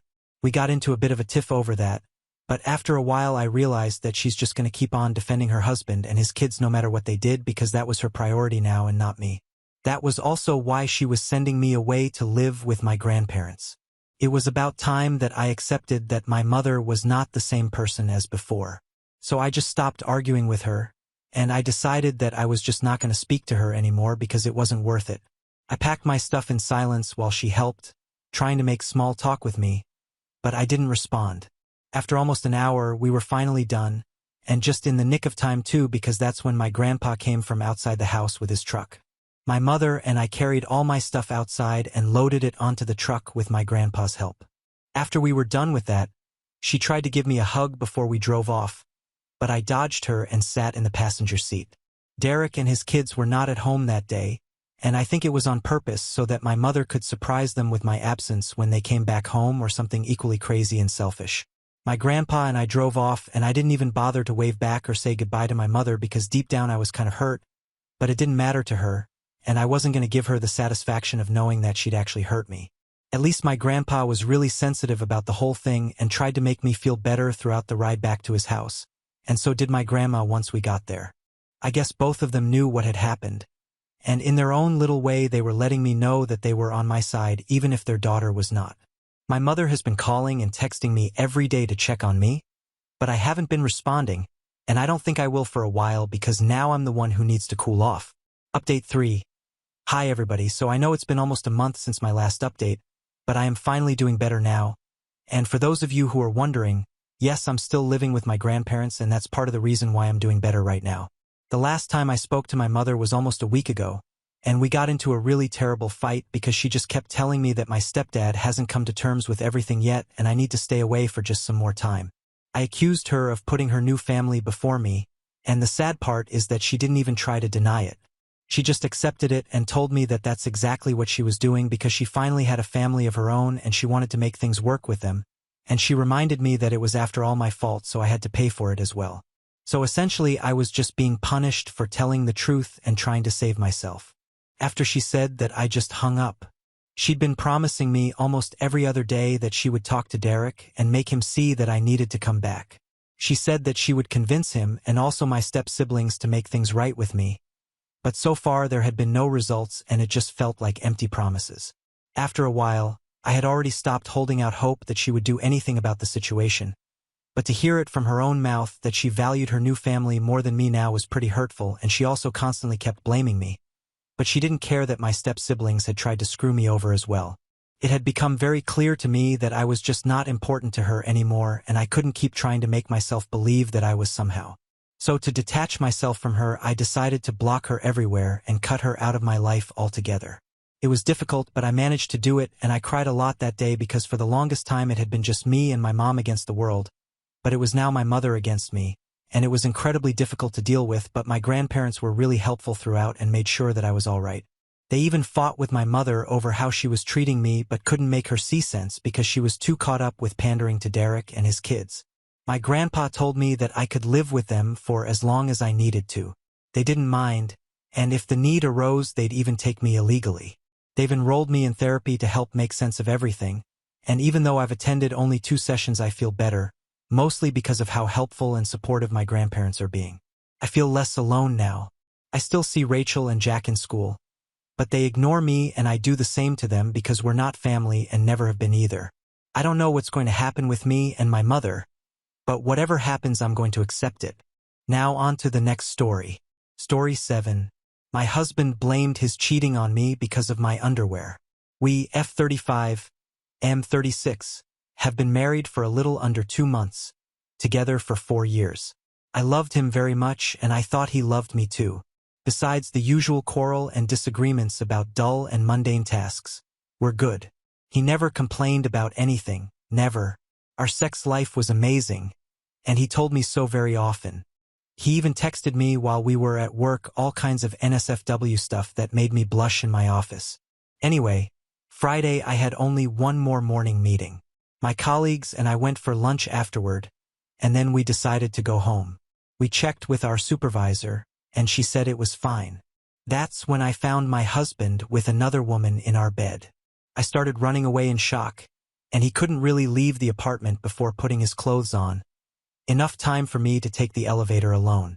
He's been calling and texting me all weekend. I'm at my brother's. My brother and my sister-in-law don't know the details, just that my husband was cheating.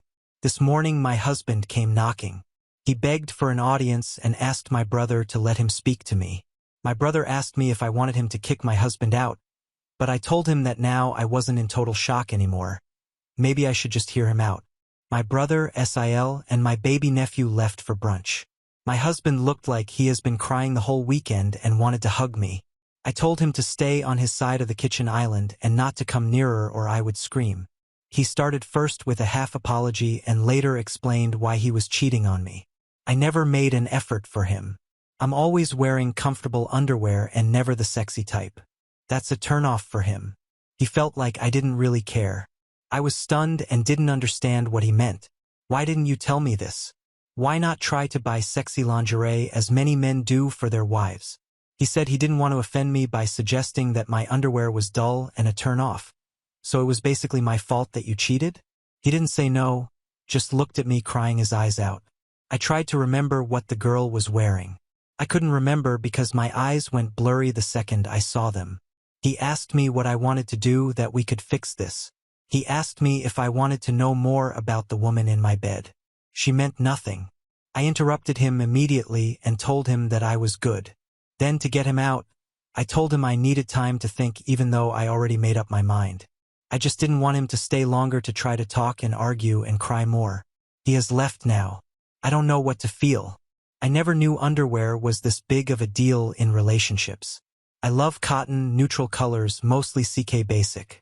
I have a very large chest and honestly any sexy bra is just a pain in the ass. Having a whole day always trying to adjust my boobs in the cups. Big-breasted girls will recognize my issue. Dealing with all the unsolicited glaring from guys and even girls when wearing underwear that shows the shape. Plus I don't feel unsexy in my very comfortable undies at all. Not once. I love my body. I work out 2 hours a day and I'm very confident in my own skin. And how could he say that he wasn't satisfied with our sex life when we were intimate at least 4 times a week? Was it all a lie when he said that I drove him crazy and how I could turn him on with one look at him?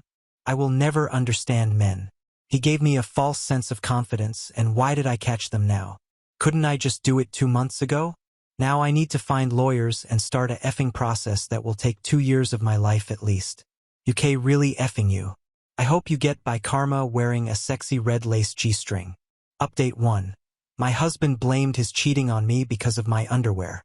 Hi everyone. Since I got so much support last time I was here, I'm back for more attention. I didn't find my story anywhere, but thank goodness I still had the draft on my phone. I have it on my page. I have spoken to a lawyer and unfortunately annulment isn't an option for us, even though we have been married for this short period of time. So I filed for divorce instead. My husband was so angry about it, so angry. He thought I was moving on too fast with everything and without even properly hearing him out. What more does he have to say? He texted me that this couldn't just be it, that he won't kiss me again. The last time he held and kissed me, he didn't know it was going to be the last time or he wouldn't have let go. But then he wouldn't be able to miss sexy panties, would he? because he was in my bed with her a couple of hours after our last kiss. Rolling eyes face. He's not the only one thinking that I'm moving too fast though. My family is reserved about it, but I have the sense that they also agreed with my husband about giving it more time. My brother even told me that I was welcomed in his home as long as I wanted, so I didn't need to make any rash decisions. This hurt me. My mother-in-law called me a few times and she apologized and asked how I was doing. Yes, but she had ulterior motives too. She is worried about the financial part of the divorce. She asked me whether I thought being married for under 2 months would make me entitled to my husband's property. I don't know if I can take half when we've been married such a short period of time. I still haven't met my lawyer yet, so I don't know anything about division of property. My husband bought us the apartment we live in. Also, he owns some other properties that we rent out and a small lake cottage. I kind of understand where she's coming from since I myself don't feel that I'm entitled to half. Now to what my husband did yesterday. As I said, my husband is very angry with me and yesterday I knew the full extent of it. I received a delivery to my brother's house. A beautiful gift-wrapped box. Inside beautiful lace underwear my size. Thank goodness my brother and sister-in-law were out on their usual walk and Sunday brunch because I broke down crying and I cried for 2 hours straight. After I calmed down, I knew that my husband, after coming to his senses, would regret his very petty actions and would start reaching out to me. When my brother came home, I told him that I was going to visit my best friend and that he couldn't tell my husband where I was. My brother knew something was wrong because my eyes were still swollen, but he respected my wishes that I didn't want to talk about the details, so embarrassing. I just told him my husband did something hurtful and that he would try to apologize once he calmed down. I was right because my husband went to my brother's house asking about me because I wasn't picking up or answer him. He called and sent me at least 50 messages. I didn't read any because I had muted my phone. I also called in sick today. My husband apparently showed up to my workplace hoping he would see me there. I'm so devastated and angry. I start crying the moment I'm alone. Why did he think he needed to hurt me even more? Wasn't cheating on my own bed in the place I felt the safest, my home, enough humiliation for my husband? Why does he hate me so much just because I followed my broken heart and filed for divorce? I thought he knew me. I thought he knew I always followed my heart or I wouldn't have married him in the first place. I was so close to putting the underwear on and blast Instagram with pictures of me in them, or better yet, in my CK gray cotton ones. I'm happy I came to my senses and put my phone aside.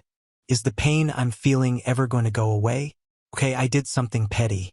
I made an IG story with my CK, face not shown, with Beyoncé Cozy's background music. I know I'm going to regret it because of the pettiness, but right now I feel a rush about the underwear I received yesterday. I'm not going to burn or return them or cut them. I'm going to use them next time I'm having sex. That's probably what my husband intended for me to do with them. I'm going to oblige. I'm not American. In my country, it doesn't matter if he had the property before or after we got married. Everything we own together or separately is joint property and will be divided 50-50ths. My husband doesn't seem bothered by this yet. I think he's busy trying to figure out how to stop the divorce altogether. RN. His family, on the other hand, are more outspoken about the division of the assets. They're also trying for an annulment. Update 2. I have now spoken to my husband. We talked about the practical things and I told him that from now on he could talk to my lawyer. He asked me if he could see and talk to me in person. I said no. He then told me that he knew my egg story was for him. He said he was sorry for what he made me feel. He always thought I was beautiful and it never had anything to do with my underwear. I said I know. He apologized for sending me the lingerie. He said he was angry with me when he did it. I said I know. He asked me to burn or throw them away because I'm beautiful even wearing a potato sack.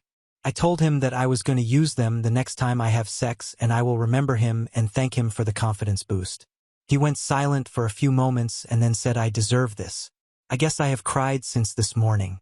I feel like a child fighting a petty fight, but I'm done now. Nothing more to say. Now on to the next story. Story 8. Am I the jerk for being mad at my parents that they got my older brother a car for his 18th birthday and not on mine and then causing the whole family to be up in arms about it till they came true? Okay, I know the title sounds like I'm spoiled, but hear me out. My brother, 20, got a car for his 18th birthday. Not a new car or anything. It was a 20-year-old Lexus that was in pretty good shape, and he rubbed it in my face for the rest of the time he was in senior year of high school. Compared with my brother, I get just as good of grades as he does, better in some cases even. I worked my hardest in the hope of fairness. I even did some volunteering cleaning up garbage in my local area. Then my 18th birthday came and went a few weeks ago, and the only thing I was hoping for was a car. I wasn't expecting something like a new car or a sporty car, just something reliable like my brother got. The party wasn't anything like my brother's 18th. For his 18th birthday, my mom baked the cake herself. It was a delicious layered chocolate pudding cake. I got a sheet cake from the supermarket. For him, they got a DJ. For mine, it was my dad's old boombox with a couple of mixed CDs. We went through the whole party, and I figured my parents might have just been waiting to spring a surprise gift on me. But that didn't happen. I asked them as things were wrapping up why there was no car when my brother got one, and they said that they felt like he'd worked harder for it. I asked what he did that I didn't do, because I did all of that and more. My grandma was nearby and heard everything, and then she asked them why as well. She ended up lecturing my parents that she was very, very, very disappointed in them for showing favoritism. Then she proceeded to announce to everyone still there that my parents thought it fine to get their firstborn son a car and DJ but not their second. And then she even pointed out how much harder my parents tried for my brother's 18th birthday than they had for mine. My uncle was the first to stand up and say something, then everyone else had not left yet. I ended up just walking away and going to my room to sit and think. I got a few I'm sorry calls from relatives, and my grandparents convinced me to go out with them for the evening. But when I got back, my parents were pissed and told me I'd shame them to the whole family. I just walked past them because I didn't want to fight. The next few weeks went by with a silent treatment between us. But then a few days ago, my parents suddenly surprised me with a white '98 Subaru Legacy that runs great. They practically threw the keys and the title in an envelope at me and said to have fun. I got the car, and they're paying for insurance for the next 6 months like they did for my brother. I know a car isn't really a right but a privilege, so I feel like I've essentially blackmailed my parents into getting me one. Am I the jerk for how all this played out? Edit. I would like to clarify a few things. My parents make pretty good money and also don't go out of their way to live lavishly by choice. They've always been moderate in everything they buy or do, though. If anything is stretching their finances, it's my brother's college tuition. He got a partial scholarship and my parents are paying the rest. I don't and never intended to ask for the same treatment on that. I want to work and pay my own student loans. Now that I have the car, I'm already looking into getting a part-time job. This also isn't a gender thing, as I'm male like my brother. The bill of sale for the car I got says my parents paid $1,600 for it. My brother's car cost them about $1,300 plus if I remember, but I don't see it as a money issue. I actually really love the Subaru and told my parents so. They did not share my enthusiasm. I also did try to talk about a car with my parents a few times last year, but they always dodged the conversations about the topic. I figured if I talked about it too much, it'd ruin it, and so I stopped. I would have felt like I had to keep talking about getting an imaginary car, so I learned to just stay silent and hope. I can't go stay with my grandparents because they live in a one-bedroom condo. There isn't enough room for other people after all their kids have grown up. My grandparents decided to downsize to make their eventual retirement easier. Also, my grandparents know all of the details already, and they tell me that I didn't do anything wrong, and were already planning on confronting my parents quietly over the car issue, but they took the chance to take care of the matter when they heard me asking my parents about it. As for my brother's 18th birthday party, it was held in 2020 during basically the height of the pandemic. Honestly, we shouldn't have had a big party like that at the time, but my parents insisted. As for my brother himself, he barely speaks to me. Even before he left for college, he didn't show up for my 18th birthday party, and I figured that's just because he's busy with college and he's not even in the same state as us anymore. Honestly, I haven't seen or heard from him since Christmas, and even then the most I got out of him was a mild greeting. I did thank my parents for the car, enthusiastically thanked them even, but they barely said a word to me after giving me the Subaru, and when I thanked my parents they brushed me off and just went inside. It kind of gave off the vibe that they were letting a brat play with his new toy, which was pretty upsetting and one of the reasons I made this post. Edit 2. There was one more thing I forgot to say. I was really hoping to get the car because I literally couldn't get a part-time job without one. We don't live in the city, and we're 10 miles from the nearest public bus stop. I've always had to get rides to go anywhere. Now that I have the Subaru, I intend to look for a part-time after-school job as soon as I can. Edit 3. Since it came up in so many messages, I want to clarify that 1. When I went to talk to my parents after the party, it wasn't in front of the rest of the family. I intentionally spoke with them in another room and was supposed to be out of earshot of everyone else there, but my grandma dropped and then barged in to start lecturing my parents about their actions, and that's what caused the crap storm to start. Update 2. My parents getting my brother a car on his 18th birthday, and not mine since I couldn't update in our SL AITA. I came here to do it. This is my original post link. I've not logged onto this account in roughly 5 months, so now I can tell you all the rest of what happened before college starts, but before that there's things I want to get out of the way from previous commenters and Messer. I literally needed a car because there was no way for me to get a job without one. I had no personal transportation and live over 10 mil from the nearest bus stop, so for those who kept telling me to give the car back, because they think I was either too spoiled and to accept life is unfair, or that I shouldn't take handouts, or I shouldn't accept gifts from crappy parents, etc. Please just stop. My inbox was so crammed full when I logged back on that it took some time to go through it all. It doesn't really matter anyway, though I did get a part-time job that later went full-time for the summer after I graduated. But 3 weeks into working part-time, the Subaru blew the head gasket while on the highway at like 45 miles per hour. The temp gauge redlined and I had to pull over and call for help. My grandparents took a look at the car and found that someone had run a lot of gasket sealer in it and it was still in the coolant. The car was basically band-aided back together before my parents bought it and was then barely hanging on by a thread. It drove great and I was never pushing the car hard as I'm kind of a slow driver. My parents claimed no prior knowledge of the problem, but their only real reaction was to shrug and say it was karma for making them get me the car in the first place. Well, that was a mistake because my grandparents were right there to witness that, and they tore into my parents like none other. My grandma told me to go wait in my room and let them sort this out. It was 2 hours before I was called back into the living room. My parents were on the couch and both looked like they'd both been metaphorically hit by a truck. My uncle and 2 other relatives were there now too. My grandparents had gotten it out of them that when they bought the car they just looked for the cheapest thing they could find close in the area that still ran and bought it, no questions asked. They didn't even bother to inspect the car, let alone properly read it. My uncle, who knows a thing or two about cars, told me that the engine would basically need to be rebuilt because the head gasket warped the block and it had cost more than the car is worth to fix it. I had to call into work and tell them I was unable to make it in because my car was dead. They understood and basically put me on a sort of unpaid leave for the moment. Now I want to point out that what happened next, I had no involvement with my grandparents. They just told me to chill for a while and let them and my parents take care of this, and they did. A few days later, they came back with a 1999 Honda Civic hatchback with 180.00 mil on it. It was white like my Subaru was and drives great. It's not all-wheel drive like the Subaru was, but it's great on the road and gets better gas mileage. There was also a list of all recent repairs done to the car, things like a new radiator and stuff. My uncle also went over the car before giving it the okay.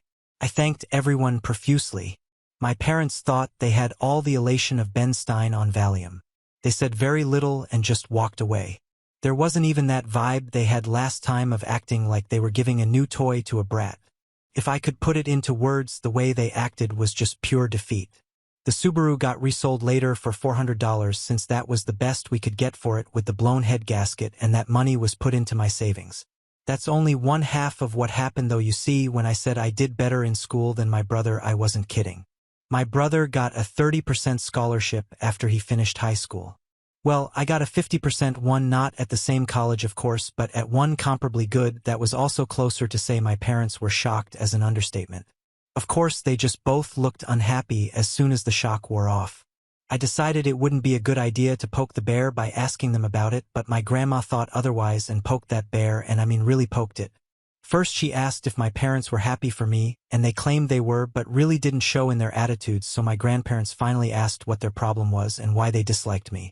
Their second son was doing great and even went above expectations, and they can't be happy about it. Did they want me to fail? Were they hoping I'd fail? What is the deal? My mother looked really upset and my father couldn't look me in the eyes. They both meekly said they were happy for me and managed to say they want me to take the world by storm when I go to college, and even said they'll help pay some of my tuition as well, just like they are for my brother. My grandparents both sharply said that they better keep their word because there should never have been any favoritism, period. I thank my parents for their help, Got a light if not limp handshake from my father, and a very stiff hug from my mother. It all felt so forced. I was and still am extremely thankful for the car and the tuition, but my parents just drained the room of all emotion. I ended up asking if my grandparents knew what it was that made my parents act this way. I asked if I was an accidental pregnancy or something, and they gave me the "it's time we told you look well, I'm not adopted like so many asked, but I was unplanned sort of. You see, my parents wanted both a girl and a boy but got 2 boys instead. My brother came out as a boy, so my parents were really hoping to get a girl on the next go, and they had a prior agreement to stop after 2 kids. They never got a girl. My grandma told me they refused to find out my gender till after I was born. They were convinced I'd be born female, and they bought a lot of baby stuff for a girl, and they didn't get a girl. My grandma said I ended up using all of my brother's hand-me-downs till I was 3 years old because my parents had bought so much girl stuff in advance that they couldn't use, so I was just a disappointment to them from the time I was born. My grandparents said that they know my parents are screwed up, but they've been the way they are for so long now that there's no point in expecting them to change. Since then, my parents hadn't spoken to me much about college. In fact, they ignore the subject as much as they can, and thanks to some of the warnings I got from people who messaged me making me paranoid, I called the college I've been accepted to and made sure to tell them that if anyone calls or emails pretending to be me, or my parents call trying to say I'm not coming, then to call me for a or even triple check if anything like that happens. I mean, I kind of doubt my parents would do that sort of thing, especially after everything that's happened, but I felt like playing it safe was the better option, though there was something that I really didn't expect to happen, and that was my brother calling me. He called me out of the blue to talk. He said our grandparents called and told him everything. He told me he was sorry for what happened in his own way, and he hopes that once I'm on my own, I won't need to ever come back. He actually admitted to me that when he finishes college, he's going to stay in the state he's in because he likes it there. Our parents, I do know, actually really want him to come back when he gets his degree, but it looks like that's not happening. I said I don't blame him, and I may do the same. The rest of the conversation was a bit awkward because we aren't really used to speaking to each other much anymore. My grandparents and the rest of the family held a surprise party for me over the weekend, and they made it almost like a repeat of my brother's 18th birthday. There was a DJ and a big chocolate cake my grandma made. I couldn't thank them all enough. My parents attended the party, but they were like wallflowers the entire time. They didn't say or do much, just stayed sitting at a far table in the corner and drank beer quietly. The look of defeat they had was even greater now. I think the party wasn't just to congratulate me, but to also rub in my parents' faces that they should have done better because the rest of the family have made their disappointment in them clear. They seemed like they wanted to leave the party for a while. Can't say I blame them, they were being humiliated into staying where they were. My grandma said that you're never too old to be taught a lesson in humility. As for my personal life, my part-time job went full-time after high school, and I've been working hard to build my savings before I leave for college. I made minimum wage, but a job is a job, and I want to leave it with my best effort put in before my 2 weeks' notice is up. I doubt I'm going to be coming back here to make another update, and after my first post, I'm just so tired of all the negative comments. About 95% of the comments on my original post were positive, and I want to thank all of those who had nice things to say. You people rock, but the negative comments were so bad that I found it to be mentally draining. Some of the people who commented such negativity honestly feel like they've got worse issues than me. Lots of projecting. Maybe if anyone had something harsh but constructive to say, that was fine, but some people just raged at me like they were foaming at the mouth. I really don't want more of that. Now on to the next story. Story 9. Sister-in-law almost destroyed my marriage by trying to convince me that my husband cheated on me. But he didn't. I'm full of regrets, believing that my husband cheated on me when he didn't. Cheating is something that I have always had strong opinions about. I've been cheated on before, and it sucked. Everyone knows that I don't forgive cheaters, so when my sister-in-law, my husband's sister, staged an elaborate scheme about my husband cheating, I ended the relationship. Unfortunately, my relationship wasn't the only one that was affected. My sister-in-law, Lisa, 32, her best friend, Emma, 32, and my husband, Jamie, 29, were best friends growing up. Emma got married early, when she was 20. Her husband was abusive. She has 2 children with him. She got divorced 10 years later, and she was finally free from his abuse. She suffered a lot, however, and probably still is in therapy, her and her children. I, 30, met Jamie 4 years ago. We got married 2 years later. Everything was just awesome. What I didn't know was that Emma wanted Jamie, and Lisa made it her mission when Emma finally got divorced, to bring her brother and best friend together. I didn't know any of this, so I never knew there was a hidden agenda when, a few months into my marriage, I overheard Lisa talking about how Jamie was cheating with a married colleague of his. In hindsight, I can tell it was staged because she was saying unnecessary details and was very loud. She meant for me to hear it. I confronted her then and there, and she played very flustered and apologized and begged me not to ruin my marriage. She told me Jamie loved me, and she never wanted to lose me as a sister, but at the same time, she provided me with pictures and texts. They were all photoshopped pictures of my husband and his colleague. She begged me not to mention where I found out, and I was grateful for her support and promised her not to expose her as the source. I confronted my husband with everything, and he adamantly refused to admit to anything. It hurt me more that he never admitted nor apologized. Ever. He asked me where I got this from, but I kept my promise and told him it was an anonymous tip. I also went so far as to contact the colleague's husband. At the time, I thought it was the right thing to do. The colleague is this very beautiful woman that my husband worked very closely with, many hours a day. I was a bit jealous of that, and I confided my fears with Lisa. She used it against me. I asked for a divorce, and the colleague's husband did too. After that, Lisa, who I thought was my friend, who called me her sister, disappeared from my life like I never existed. Even when I bumped into her, she was short with me and indifferent. Months went by, and I was still heartbroken, processing the separation. My husband stopped trying to make me see reason and agreed to divorce. He said he wanted to move on. I started having doubts.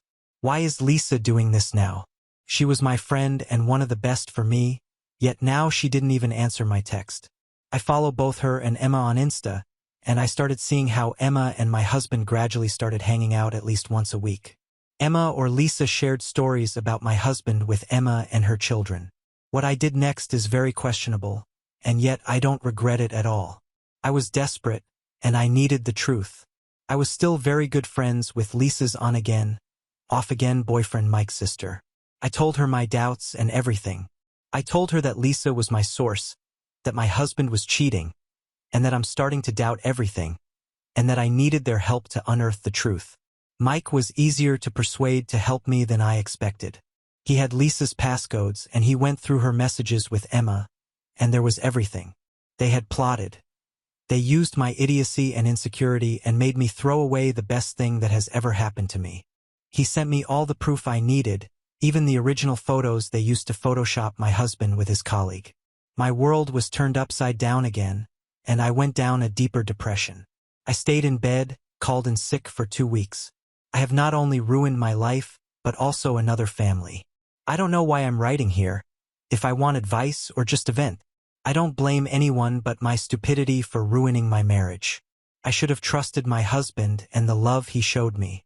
I should have been honest with him about everything and where I got the news that he was cheating from.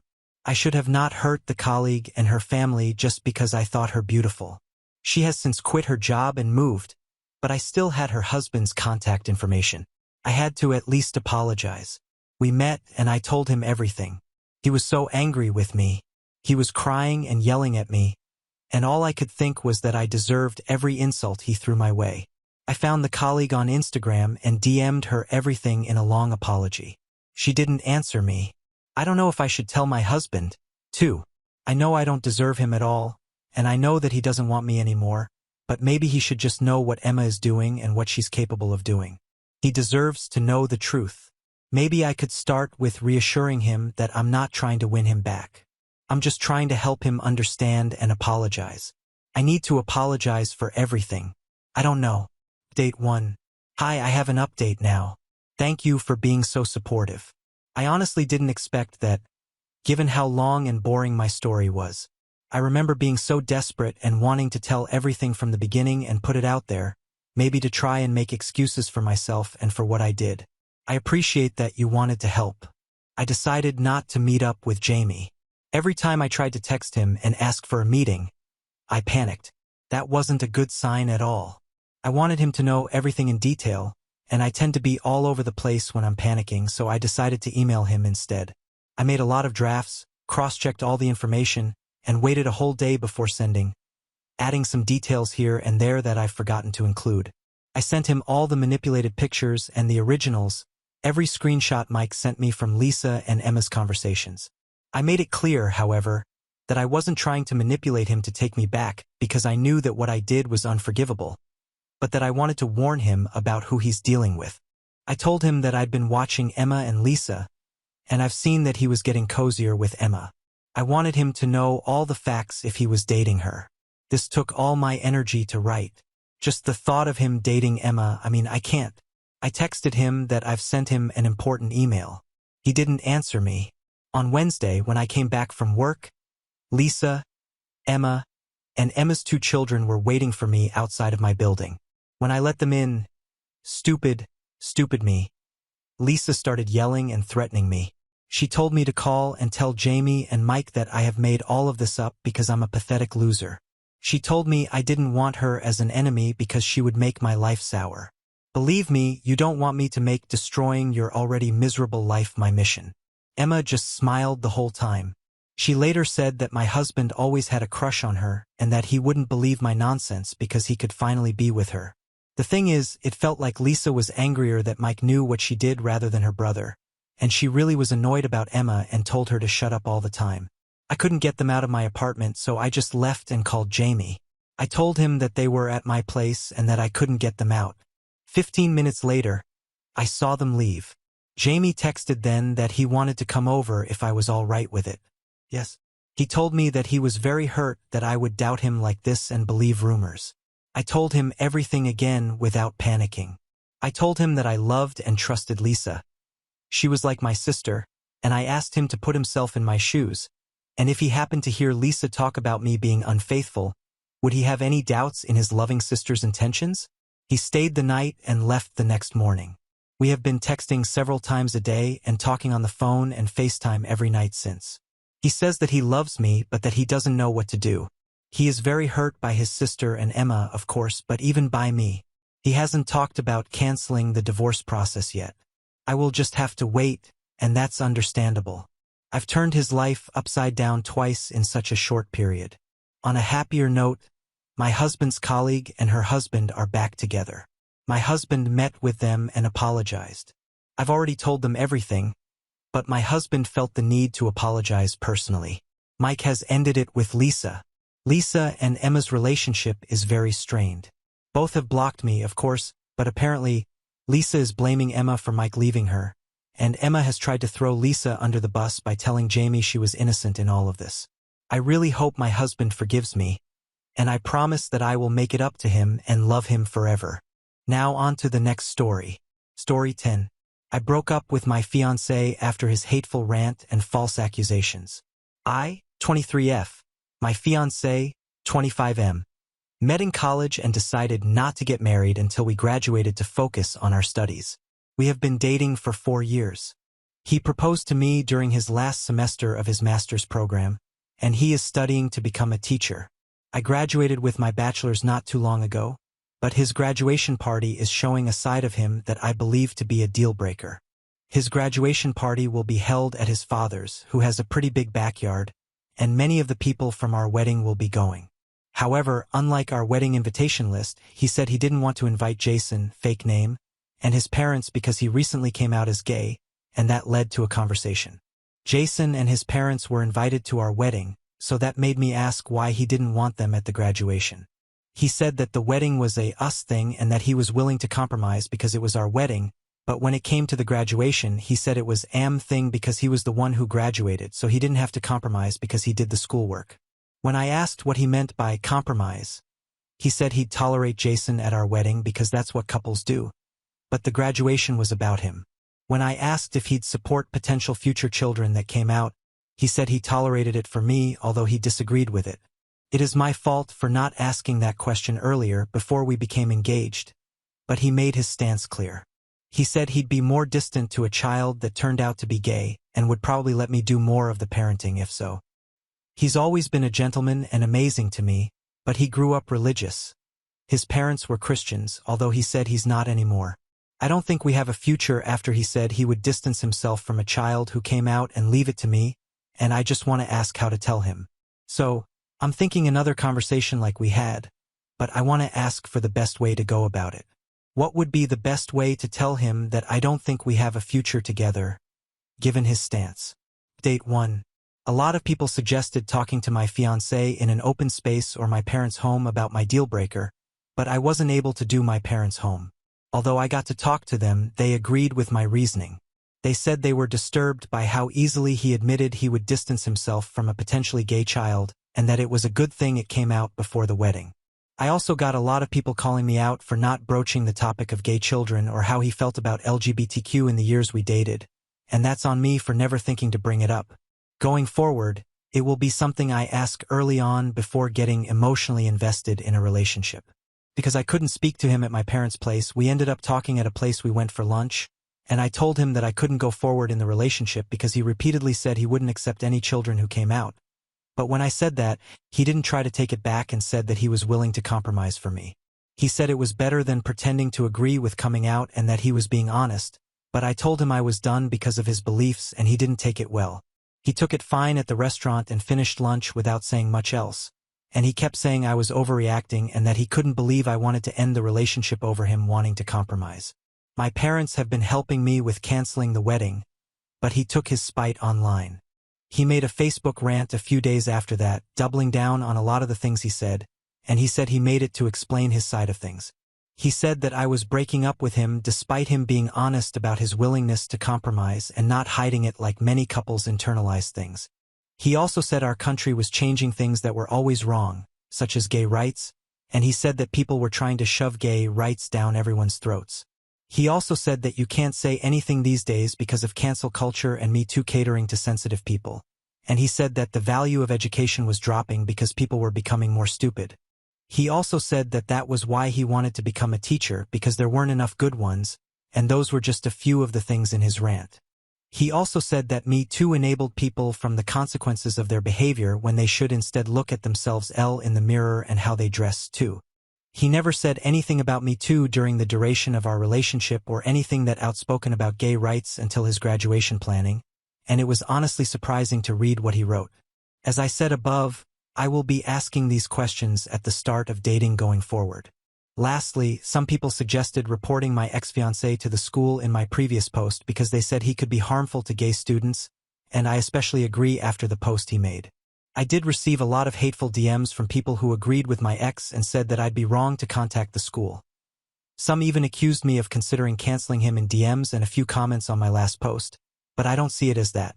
I see calling the school as something that's important because this mindset is harmful to so many, and he is already a substitute teacher at an elementary school. He began subbing before he graduated. I want to ask what would be the best way to go about it, whether that would be an email, phone call, or potential visit to do it in person. I have already screenshotted the post he made, and I've only answered questions about the breakup from people who have called so far.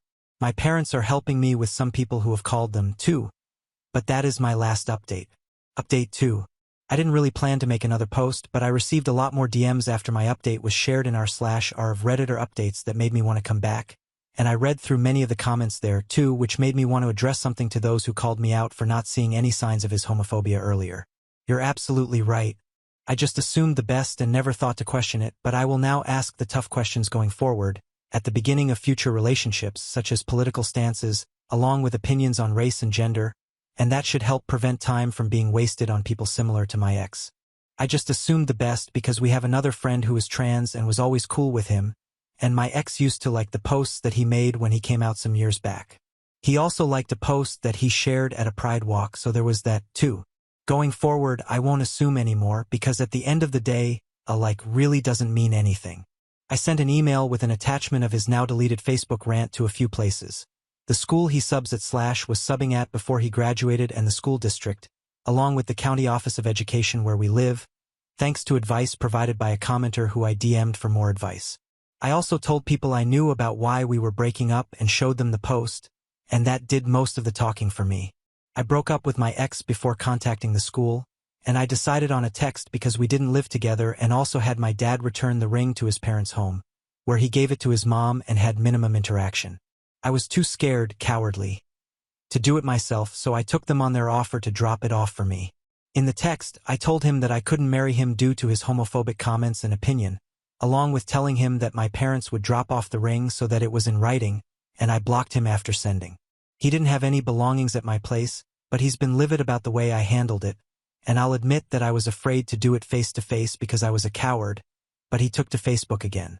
He made another post talking about how Dad returned the ring instead of me and that I didn't give him credit for being honest about his willingness to compromise, and proceeded to ghost him, pretty much erasing the purpose of his deleted post by referring to the same points. I'll admit that I was cowardly about how I handled it, but what really surprised me was when his dad took to Facebook about it, too, and he accused me of canceling him for an opinion he shared, along with saying that communication in marriage is dead. He called me retired in his post and that people like me was the reason Trump lost because no one had morals. He also said that Trump needed to win again to stop cancel culture because his son was punished for his opinion. I want to remind you that my ex was not religious despite his parents being big Christians, but I'm guessing he vented to them about it and is back involved in some way given the post.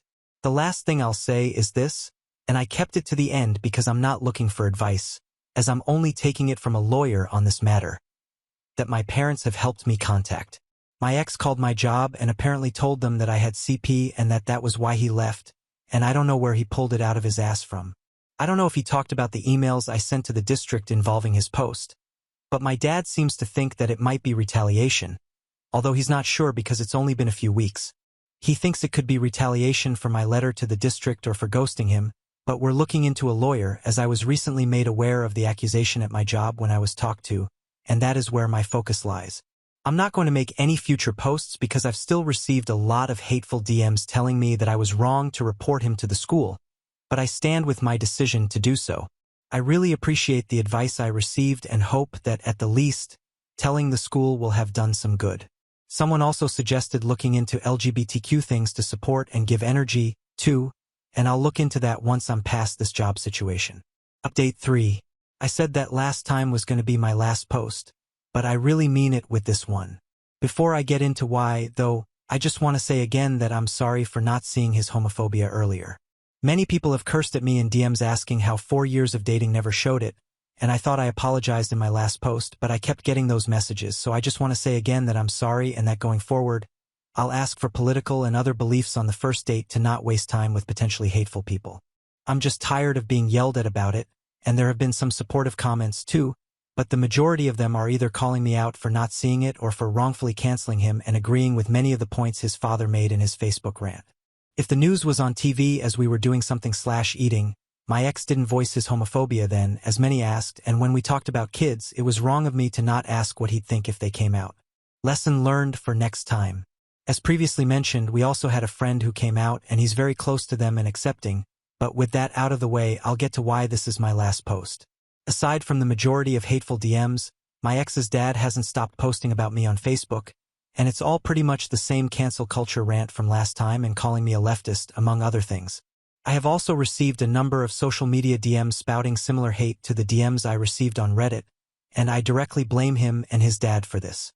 I mentioned last time that I was looking into a lawyer, and my parents have helped me with the search, which has been helpful because of how his dad continued.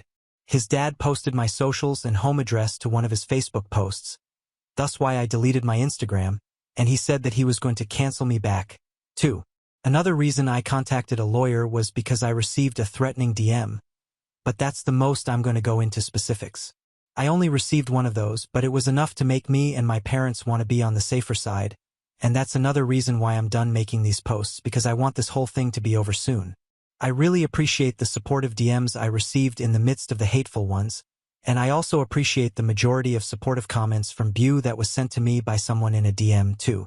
I really hope the whole thing is over soon because it's been draining, but hopefully, the lawyer can at least provide some peace of mind.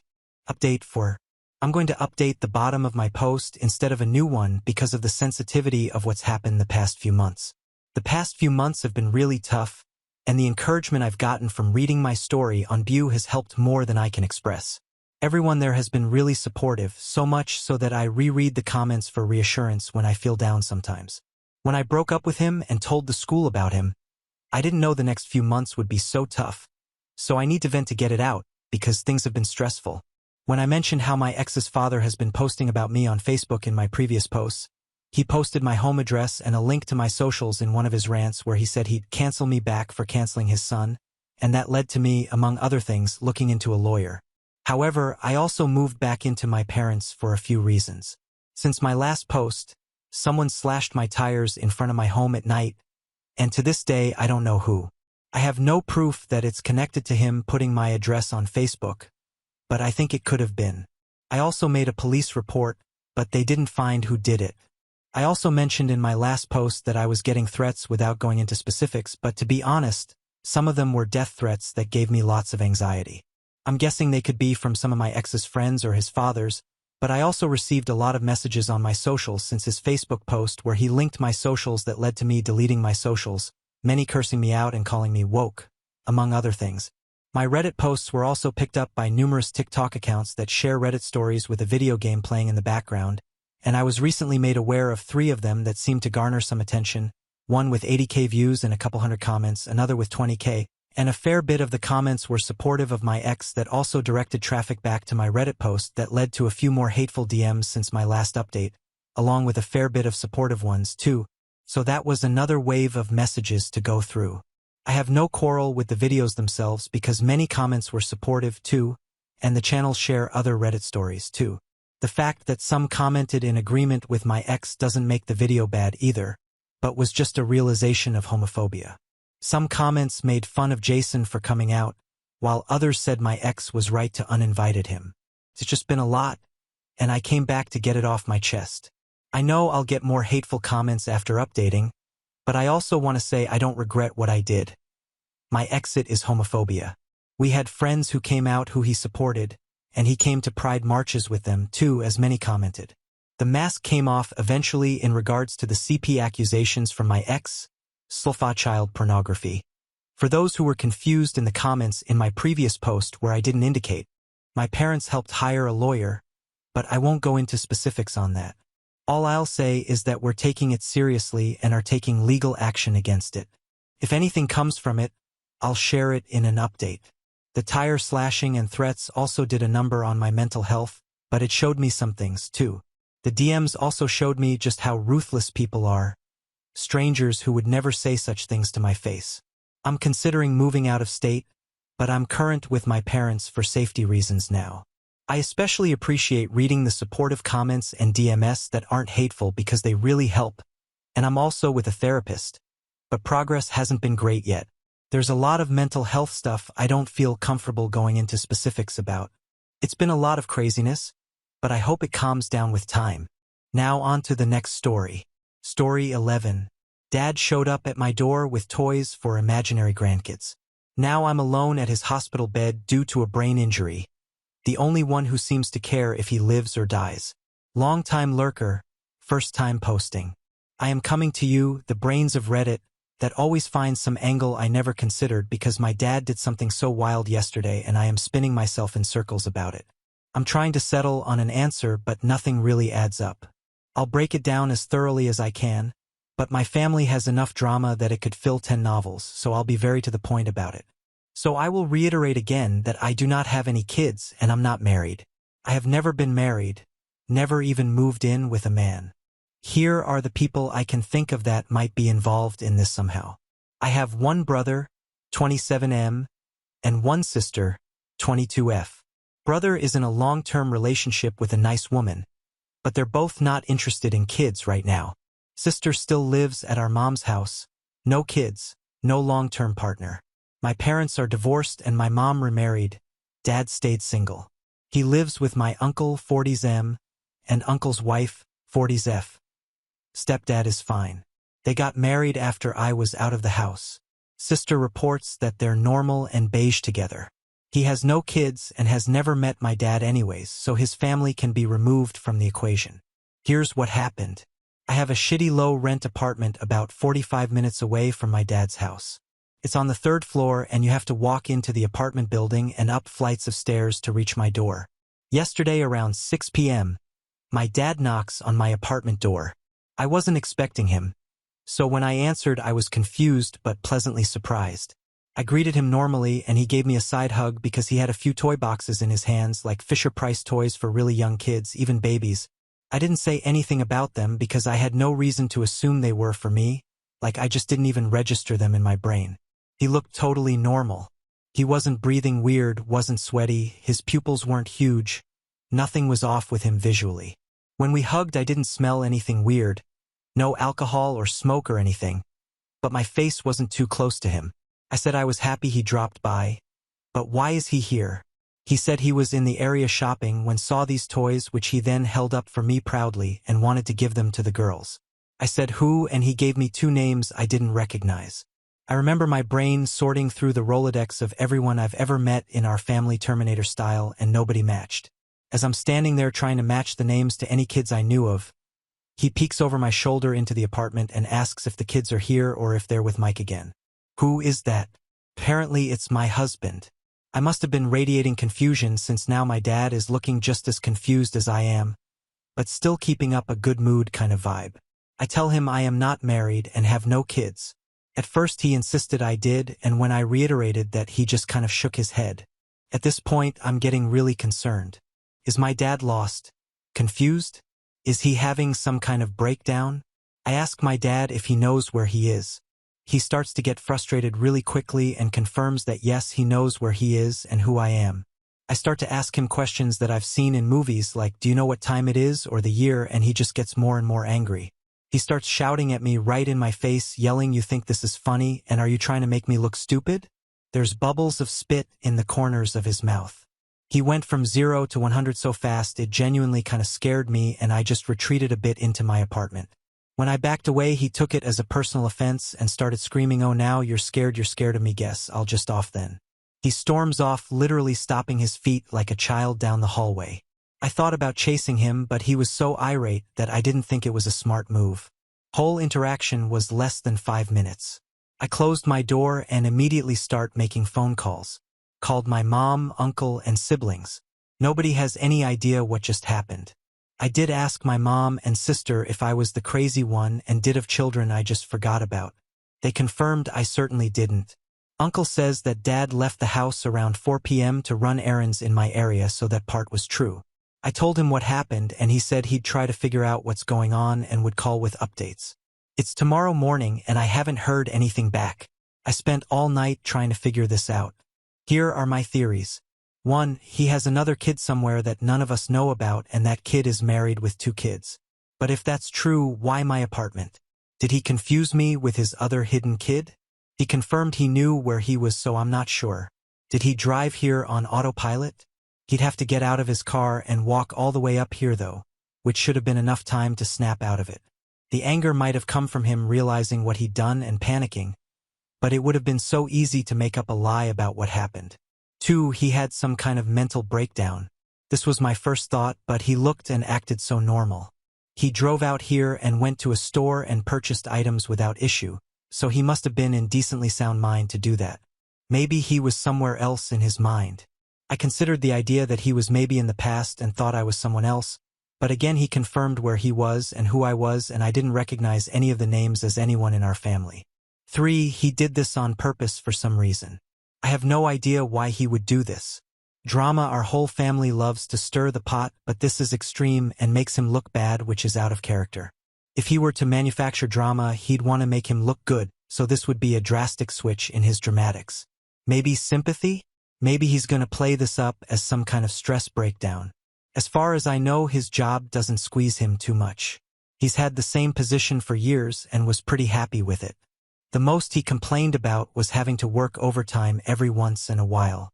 For he's developing dementia. I know early dementia could be the cause, but he's just barely 50.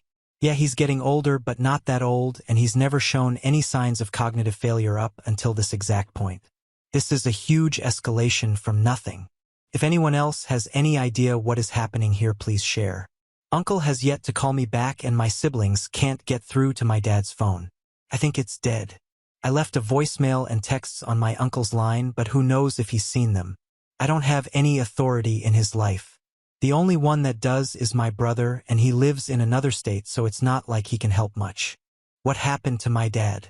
Comments where Op has replied, "Is he on a new medication?"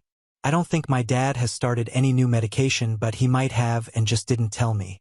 I didn't ask about meds, so maybe this is it, but wouldn't I have noticed some kind of physical sign of something wrong in his brain? He looked and acted normal until he exploded and started screaming at me. Your dad needs to see a doctor as soon as he possibly can. Agreed, but I really don't know how to make him go. I don't have any medical authority over him, and I think calling the police would be a bad move that would destroy any trust he has in me, like having him dragged to a hospital after a mental breakdown has to be bad for his mental state, right? Someone suggests calling the police for a welfare check. Commenter. Calling the police on someone for a wellness check is a good way to get them killed if you live in Alabama. Opie. This is also a large reason I haven't called yet. We're not why, and with how angry my dad got him worried that he'll end up in a jail cell and not a hospital bed, or worse, he'll just be shot. But if my uncle doesn't get back to me by tonight, I think this is my only option. Can you drive over to their house? I can drive over to his house, which is my next move if my uncle just refuses to get in contact with me. When I first called him, he said he was going to handle it, which I trusted since he's in such close proximity to my dad, but now that he's basically ghosting me, I think I'll have to handle it myself. Commenter. Where is Dad now? I have no idea. My siblings and I have been calling his phone, but it goes straight to voicemail, so it must be dead. I've called my uncle 20 times since this morning, and he's still not getting back to me. If there's nothing by the time I finish work, I'm going to break down his door because my dad could literally be dying and my uncle is just not talking to me. Update 1. Hi everyone. I wanted to wait until I had more information to post an update, but a lot of people were seriously worried about my dad, and so I wanted to let everyone know what happened. I finally found my dad. My uncle took him to the hospital the night of the incident and was, for reasons I'll get to, ignoring our calls and texts. Anyone who bet on head injury and drugs, you're correct. You can cash out your chips at the front counter, haha. There was no second family. I wish there was. My dad would just be in drama-related trouble and not medical trouble. He's got a massive concussion and serious brain damage. Doctors don't know how he managed to even drive to my apartment safely. They think he was on autopilot since he takes that freeway nearly every day. The phantom kids are his coworkers. His brain somehow blended the details of his coworker life into his own. Coworker has a daughter who is married and has 2 kids, and the memories of being told about the girls mashed together with memories of his own daughter. Doctor says this is pretty common with head injuries. My uncle did find my dad and take him to the hospital. He did drive out to my area and scour the place looking for my dad, and eventually found his car outside Walmart around 10 p.m. Couldn't find him outside, but did find him out behind the building harassing an employee for a cigarette. He grabbed my dad and kind of dragged him into the car and took him to the hospital. He just decided not to update anyone because he didn't want to stress us out. I don't believe him at all. I think my uncle is responsible for what happened to my dad and was avoiding us out of guilt. After I posted here, I went to work, and once I was clocked out, I went to my dad's uncle's place. Dad and uncle's cars were gone. Only my aunt's was there. I went and knocked, but nobody answered. People in my last post mentioned carbon monoxide poisoning, and I was kind of freaking out thinking my aunt was just dead inside, so I went around the house testing the doors and windows to see if I could get in. The back door was unlocked, so I just let myself inside and looked around. Totally empty. I even checked underneath the bed since a couple people mentioned my dad could be paranoid or scared in hiding. My aunt has this giant purse and it wasn't there, which confirmed to me that she was probably with my uncle. I went back and sat in my car and started calling any hospitals and jails that came up on Google Maps. Nobody had any answers and just said he wasn't there. I even called the cops for a wellness check just to see if maybe they could call around hospitals and get a different answer, but I waited until 11 miss and literally nobody came. No police, no family, nobody. I drive back home and try to get some sleep. Next day, I call out of work and spend the day driving around my area trying to find my dad. Couldn't track him down, so I start calling hospitals again. There's 3 in my area, and while 2 of them gave me no, he's not here, sorry, one of them got really nervous over the phone and said I'm not supposed to give out patient information. I got suspicious, kept asking, and she just got more and more flustered. Hung up and drove my ass over there and saw my uncle's car in the parking lot. It was kind of late. The sun was down, but I wasn't keeping track of time, so there were only like 5 cars in the visitor area and his was one of them. I do not have words to describe what I was feeling, but it was mostly just rage, like what the hell, he's been here the whole time. I went in and tried to get the receptionist to let me see my dad. She didn't really want to let me, and I'm not proud of it, but I started freaking out. I slammed my hands on the desk and screamed and knocked over a magazine rack. I guess my tantrum made someone go talk to my uncle and aunt since she came out to the waiting room and told the receptionist it was fine to let me through. If she didn't look so tired and sad I was going to maul her, but the look on her face made me calm down, if you can call it that. Long story short, she took me to my dad's room. He looked terrible. None of you know my dad, but he's a beast. He's 5 feet 11 inches in with massive smile lines and bright shining eyes. He's my dad, so unbiased, but he's always so full of life. Laying in that hospital bed, he looked dead, already sunken eyes lifeless and droopy face, he looked empty. I was able to talk to him for a bit, but he was totally out of it. He had to be reminded who I was several times and kept forgetting where he was and why he was here. Just like my dad, when I get upset I get angry. I practically dragged my uncle out of the room and into the hallway for an explanation. After like 20 minutes of him making excuses and beating around the bush, another reason I think he's guilty, he told me what happened. Apparently Monday morning my dad fell getting out of his car and cracked his head really hard against the driveway. He got up and everyone thought he was fine, so they just went inside the house as normal. After a while he had a headache, so they gave him a couple prescription painkillers to ease the pain. Apparently that worked, so they just let him continue his day as normal. They only got concerned when I called and told my uncle what happened. He kept being so weird and evasive that I know there's more, but I couldn't wring his stupid neck in the hospital hallway, so I just let it go. Here's what I think happened. I know my uncle and dad, and I know the history of this stupid family like the back of my hands. I think my dad and uncle got in a fight over something, and dad was either pushed down or hit in the head by my uncle. The altercation gets resolved somehow and they go back to normal, but my dad's head still hurts. I learned at the hospital from the doctor that there were enough painkillers in his body to numb a horse, so I suspect my aunt and uncle just kept feeding him painkillers so they wouldn't need to take my dad to the hospital and admit what they did. I pressed my aunt about the painkillers and she eventually halfway admitted that they weren't exactly allowed to have them at all. I suspect she bought them off someone else. They're likely addicted and I just didn't know. I'm almost 100% sure this is their fault. If they had taken my dad to the hospital, as soon as he hit his head he would probably be okay. I'm staying at the hospital now and my aunt and uncle have left. Doctor says to not get my hopes up about my dad, but when doctors say that, it always means he'll actually be okay, right? That's how it always goes. They tell you that your family member probably won't make it, but they always prove them wrong. I'm sorry, but the rest of this is just going to be venting. You know what really gets me? I could handle all this. I could understand it. My uncle and aunt have always been less than reliable. I can believe that this could come from them. The hardest part is the lack of concern from literally anyone but me. I had to blackmail my brother Drama from a year ago to even get him to agree to fly out. My mom doesn't care, dad's family doesn't care, my sister kind of cares, but she doesn't really want to help or even come support me in the hospital with him. I am just so shocked that I'm the only here for my dad and he doesn't even know who I am right now. I have to take time off work, but it's not like my job gives me PTO. My dad is my life. Is why am I the only one dealing with this? My brother is the only one of us with time and money to help fix this, and I had to threaten him just to get him to come back home. I wish I had chased my dad when he left my apartment. I was afraid of him, but I'm even more afraid now. My dad is probably going to die and I trusted the jackass who killed him with helping him. What's wrong with me?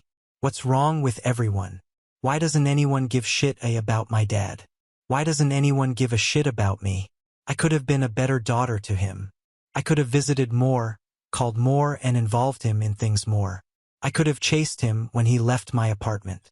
I might have gotten hurt, but I would rather be beaten to a pulp rather than be sitting in a hospital room with my unconscious and probably dying father. I'm so stupid. I'm sorry, Dad. Comments where Op has replied, any chance your dad and aunt were having an affair and your uncle caught them? This is a heavily downvoted comment. I don't know, maybe they were having an affair, but I doubt it. My dad and uncle have been in physical fights pretty regularly since childhood. It's their go-to solution for literally anything. When I was a kid, I watched my dad reel back and punch my uncle in the chest for stealing a lighter. My guess is something equally stupid happened and they fought like they usually do, but they're getting up in years and can't take the kind of punishment they used to. Comment exchange. Commenter, I know you're hurting, but please stop threatening hospital employees. They're just trying to do their job. Opie. I only yelled at the receptionist and I apologized later after I had cooled down. I'm not mad at the doctors or nurses. I'm mad at my uncle and aunt and pretty much everyone else. The only people who seem to care about my dad at all are the hospital staff, and I'm really grateful for them. I promise I'm being as nice and understanding as physically possible and apologizing when my tone gets a little too harsh. Talk to the police or start with a hospital social worker. A social worker did come talk to me after my uncle left, but it didn't seem like they were listening.